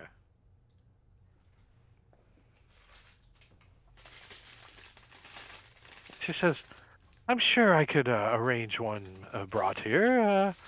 How much do they go for in the DMG? They're uncommon, so. Up to 500? I don't know. She says, I know they can be as much as 500 gold, but why don't you give me a persuasion check to see if you can get that number lower? Do it. Go ahead and use my inspiration. You see, if I got, let's say I have like $200 in this hand, and you forget what's in this hand. Gilbert Godfrey, that scene. It's the only time I really care for Gilbert Godfrey is when him and Eddie Murphy were. Let's just say I had $200 in this hand. That was such a great. That's the first time I ever saw that guy was in that movie. That's the only time I ever liked him too. After that, he just got annoying to me. She's like, you have been, you and your friends have been very helpful to Fanlin so far. I think the Harpers have noticed that, and a matter of fact, if you give me 500 gold, I will see to it that we deliver 2 of those stones of good luck. Ooh. That was on my list as well. Okay, so want to split it? Absolutely. Okay. I'll drop in 250 for that. So how do we want to keep track of those getting delivered? Like Amazon has a tracking for it to get delivered, and we should put it on the calendar. Reasonably, I think it's going to take 5 days or so. So let's just put it over here. What else was there, Sven? What? I saw the note, but is there a way that your character wants to? Are you with them talking to the sister? You want to see if you can throw in on the deal from the Harpers, or? Well, I worship the goddess of luck, and so I'm pretty much relying on how lucky it would be just to find one of these things, like on a dead corpse after we kill somebody, or maybe at the Shrine of Luck. They'll be there leaning up against it in the morning, or. So you just want me to add it to the random that might be in Lost Mines of Phandelver parcels somewhere, kind of thing? I'd be very lucky if it were to be there. It would be. It would be extremely lucky. I don't think Taunt would think that far ahead. Tweaked. I mean, if one of them mentioned, hey, we got some deals, did you want to buy anything? I don't even know that he even knows much about magic items to even know what to look for. Right. He just wants something to smack somebody with that's better than his stick that he uses right now. Actually, I don't see the note. Did you just resend me that? I just closed the whisper. Drake is the best DM. That's the note. What is happening? That thing? So, has anyone in the party noticed what weapon that Taunt has been using a lot of? No, Deception? we haven't. His crossbow. I've We used my used it crossbow like 4 twice. times. My quarterstaff twice. Right. So So, mostly I use spells. Mostly just yeah, helpless people. I don't think anyone would voluntarily ask her for a weapon for Taunt. You know what I mean? So, I get the idea, but maybe you're right. Nothing kind of would be construed of that. So I added to on the 2nd of Alderac 1491 that your stones of good luck will be delivered to who in Fanlin? Sister Garel of Timora. Girael and at the what's it? Shrine of Good Luck. Of Good Luck. So there you guys go. So don't die before your stuff gets delivered. Give me the stones, Dr. Jones. You hang on, lady. We go for a ride.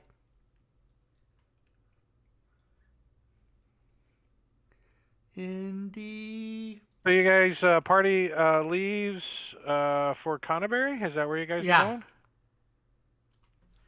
Conneberry. Now, can we get horses and stuff, or is that not a thing?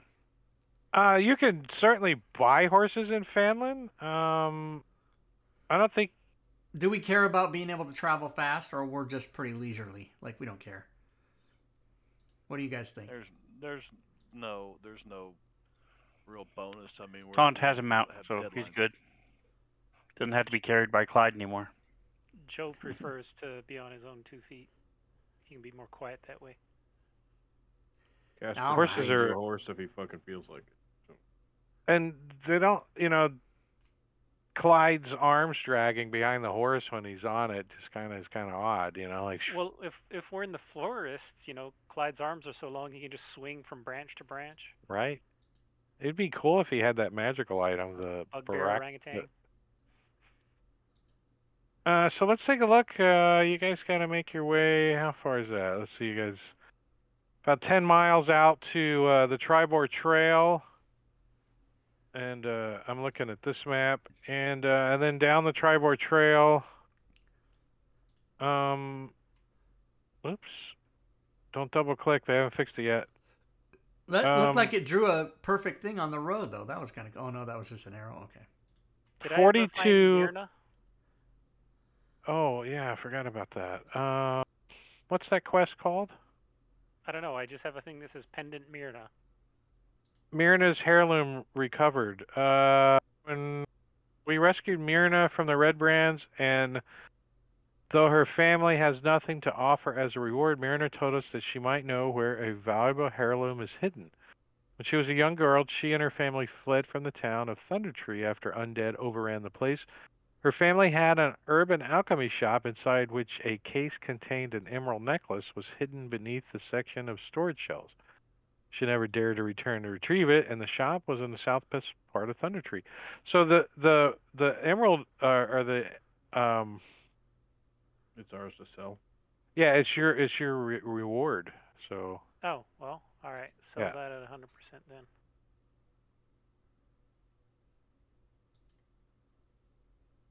Party sheet. Inventory. 100%. How much is it worth? 200 gold. Nice. That's pretty nice. 25,000. Oh. Sell it. Sell it. Ship it. Lock it. Lock click it. Load it. Reward it. Distribute it. 33. Party fund. Party fund. What? Let's take a peek at that too, just so you guys know.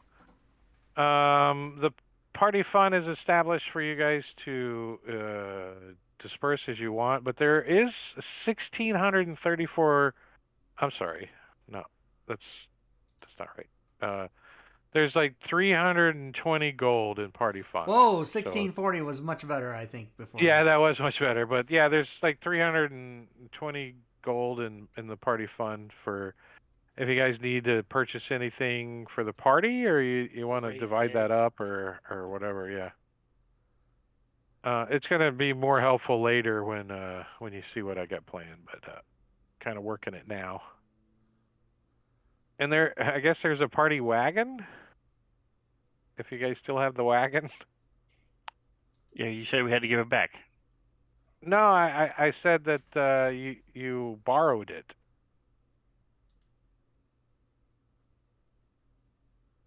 Giving it back after you borrow it depends on the neighbor, right? Like Simpsons never give back anything from Flanders ever, so. But the wagon has like 20 days worth of feed in it, a barrel of meat, a barrel of water, a basket of vegetables, some rope. That's useful for just along the trail. All right, if you wanted to, but you still need to have the 2 horses to pull it or whatever. You guys, I think, were there oxen pulling it? I forgot. Was there? Yes, it was oxen. Oxen. So is that something that you guys are going to take with you? The party wagon? I mean, just say you own it. I mean, why the hell not? The town would be like, yeah, you can use it anytime you want, you know? Yeah. Let's take it. Yeah. Can we find a young orphan to ride with us to be the caretaker while we're away from the wagon? Yeah, Annie? Orphan Annie? She's like, the sun will come out tomorrow. Oh, God. Ooh, there's about to be a murder. It sings that the whole way. I take out my skull of silence.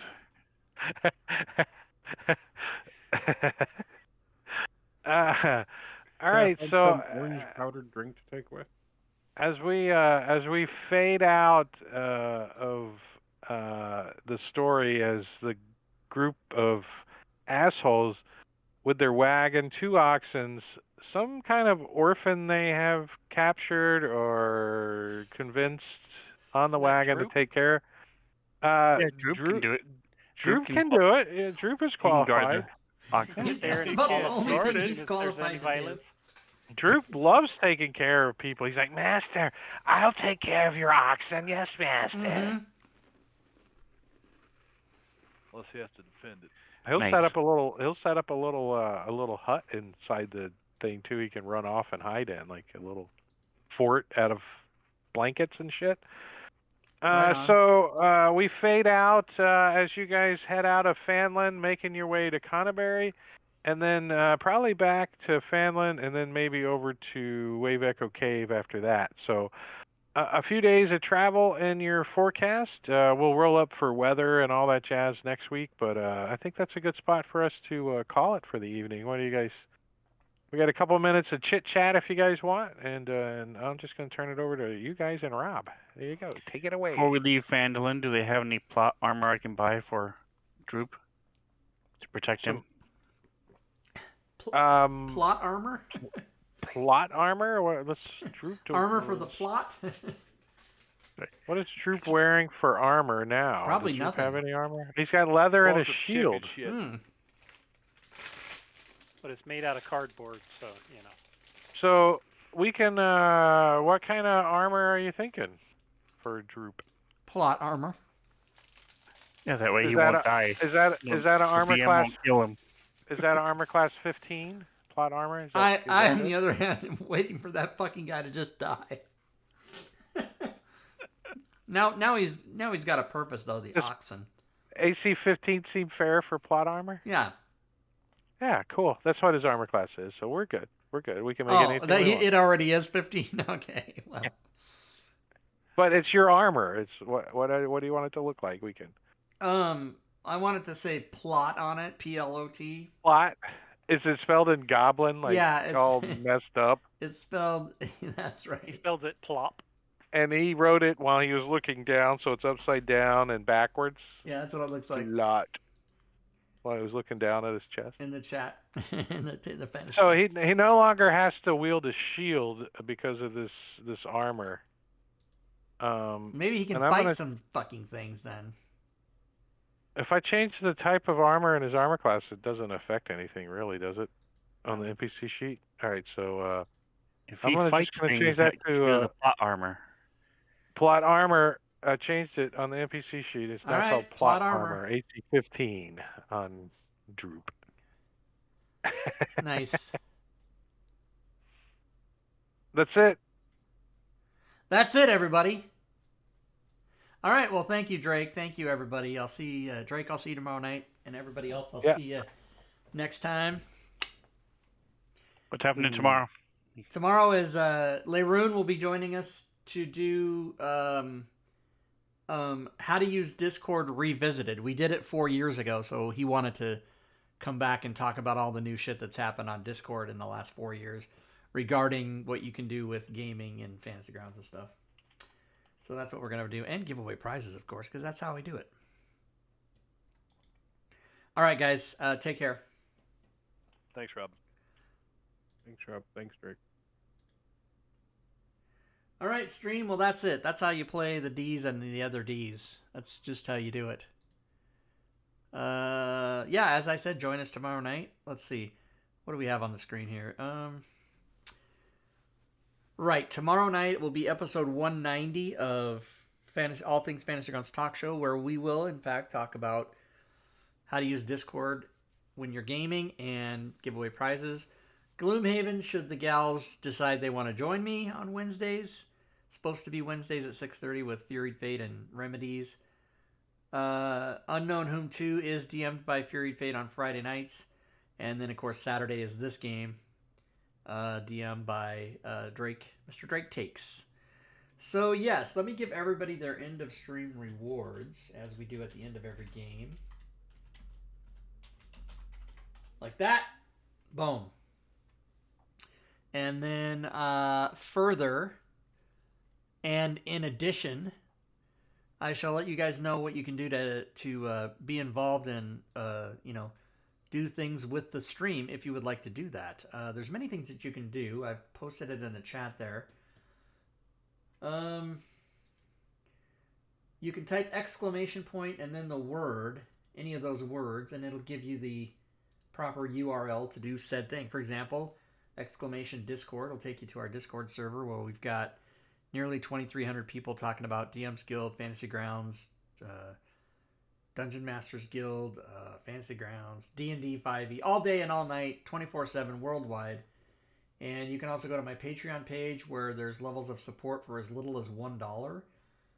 You can cheer bits, subscribe, or resubscribe to the channel. If you do that during the show, you will attack the Bit Boss, which is currently Gore Vidal at 35.35. You can also go to the DM's Guild and buy shit. And today's sales at the DM's Guild is $95.47. Sales have been quite down for 2022. But, $95. And there is an hour left. You can also subscribe to the YouTube channel. I think there's over 1,200 videos now. As a matter of fact, let me look how many videos. How many videos do I have on YouTube now? I know it's over 1,200. No, just go to YouTube. Just do an internet thing and just go to YouTube, would you please? Go to YouTube. Go to YouTube. Just go to it. What is happening on the internet? Just go to YouTube. Here we go. Okay, now let me see how many videos I have. Does it tell me how many videos I have? It should, shouldn't it? Why is it not telling me? Oh my God, how hard can it be? Just go to my channel. God damn it. Okay, let's just silence that because that's fun. Videos. I swear to God, there should be a count of videos here. How the fuck hard can it be to find that? Oh my God. How many videos? Just show it to me. YouTube Studio. Does that tell me how many videos? number of subscribers, videos watched in the last. Oh, Jesus Christ. Marbania, what's up? Hydrate! Hydrate, everybody. Okay, I'm going to hydrate. I'm not on camera, but I'm hydrating. How do you tell how many fucking videos you have? Let's go to content. That lists the videos, but does not give me a number of videos. Hold on a second. Well, so I know there's... Here, let's do this. Let's put 50 a page. And there's 130 pages. I don't want to do that. Just tell me the fucking... The left column. Go to YouTube. Go to your channel. It shows you in the left column. Is this true? Hold on. Stop.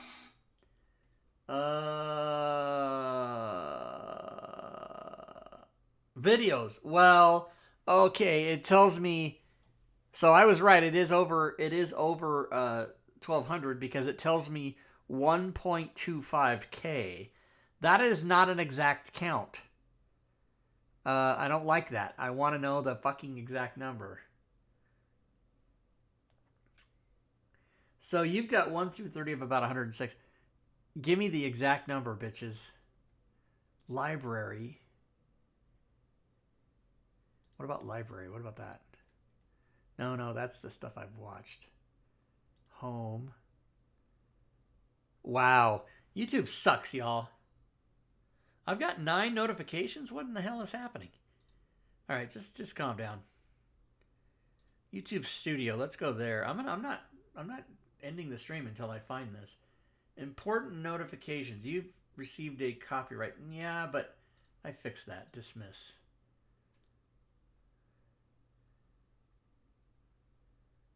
Go to channel analytics. Maybe that'll tell me how many videos I have.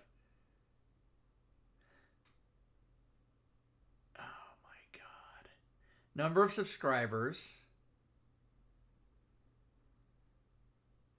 This is very frustrating. At the bottom of the list, okay. So go to my channel. Yeah, that's gonna fucking play every time I do that. First of all, I gotta take these earbuds out because I don't need them anymore. I can still talk to you guys without earbuds. Okay. Go to your videos. Go to the bottom of the page. Yeah, at the bottom of the list, it does not tell me. It does not tell me that.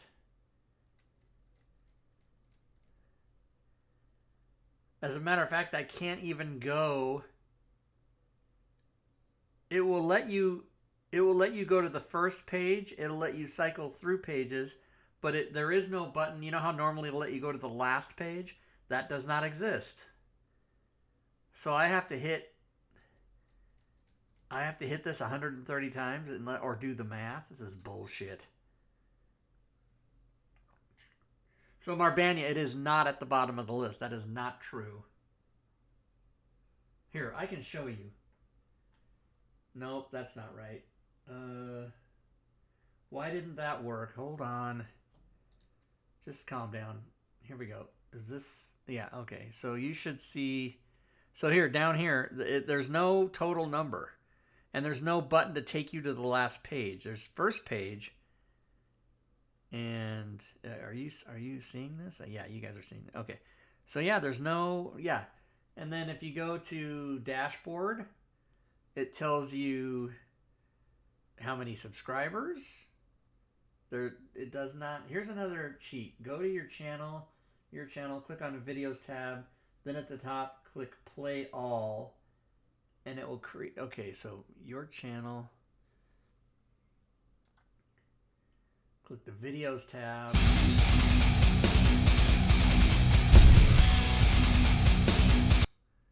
And then click play all. See, I'm not seeing any play all here.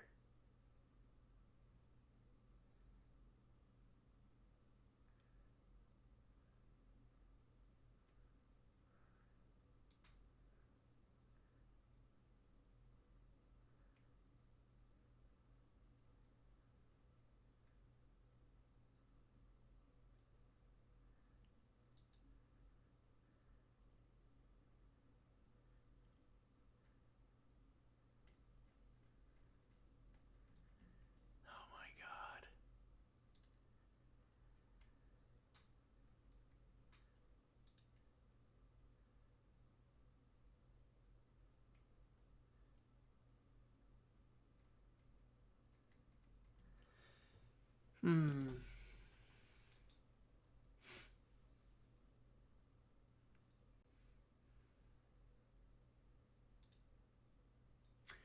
there's literally no place to see how many videos. I swear to God, here, right here, it used to say like the number of videos or something right here somewhere. But it is nowhere to be found. And on dashboard, you would think that would be... Okay, let's do this. Let's go to youtube.com/RobTui. Let's just go to the main. Let's just pretend I'm not me and I want to see. All right. So Channelytics tells me this.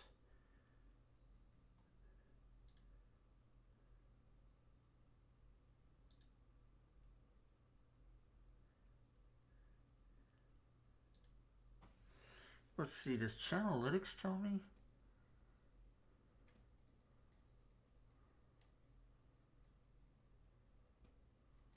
No.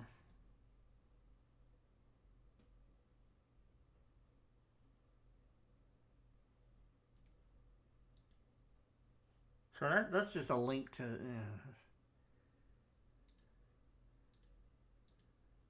This is not making me happy at all.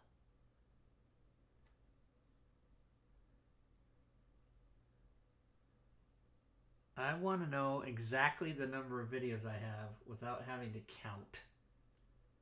This is bullshit.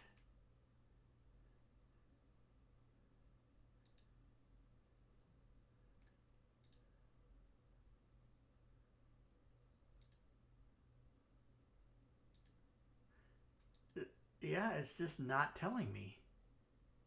This is a lot of crap. Content. Yeah. Yeah, you go down to the bottom. Yeah, what the fuck?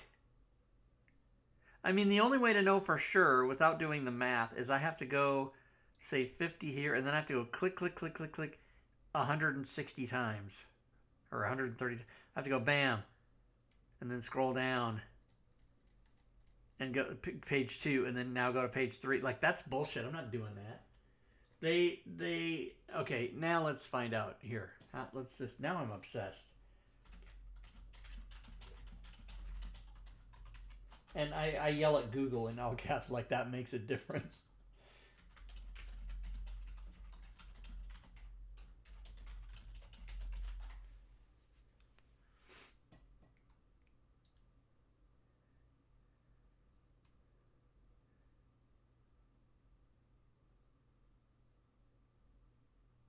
Oh, that's how you do it. Yes, yes. That is how I did it before. I just couldn't remember that. So 1,250 videos. Oh, it is. It's exactly 1.2. Okay, there you go. That's how you do it. You look for the channel in the search, and it tells you how many videos exactly, but it doesn't tell you exact number of subscribers. And if you want that, you have to go to your dashboard. Yeah, all right. Can we just not listen to that? Can we just have it be what I want it to be? Don't I have... Isn't dashboard right here? What the fuck? Dashboard. Okay, so the exact number of subscribers is here. All right, so it is 1,250.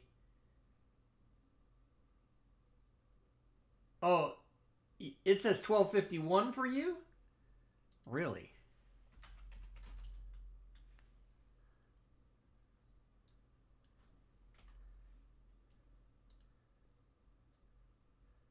It says 1,251, you say.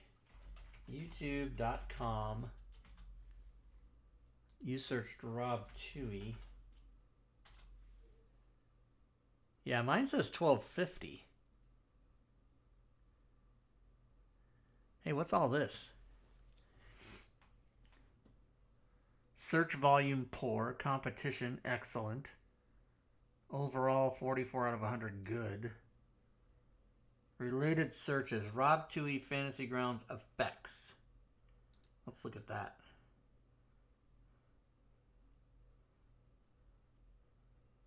I'm getting poor on all these. I don't understand how to read all this, so fucking bullshit. God damn it. Bottomless Pit of Zorth. Why is that associated with me?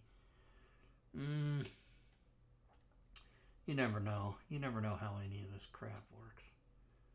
Alright, well, I think that's it, everybody. Marbanya, I appreciate you hanging out and going through this with me.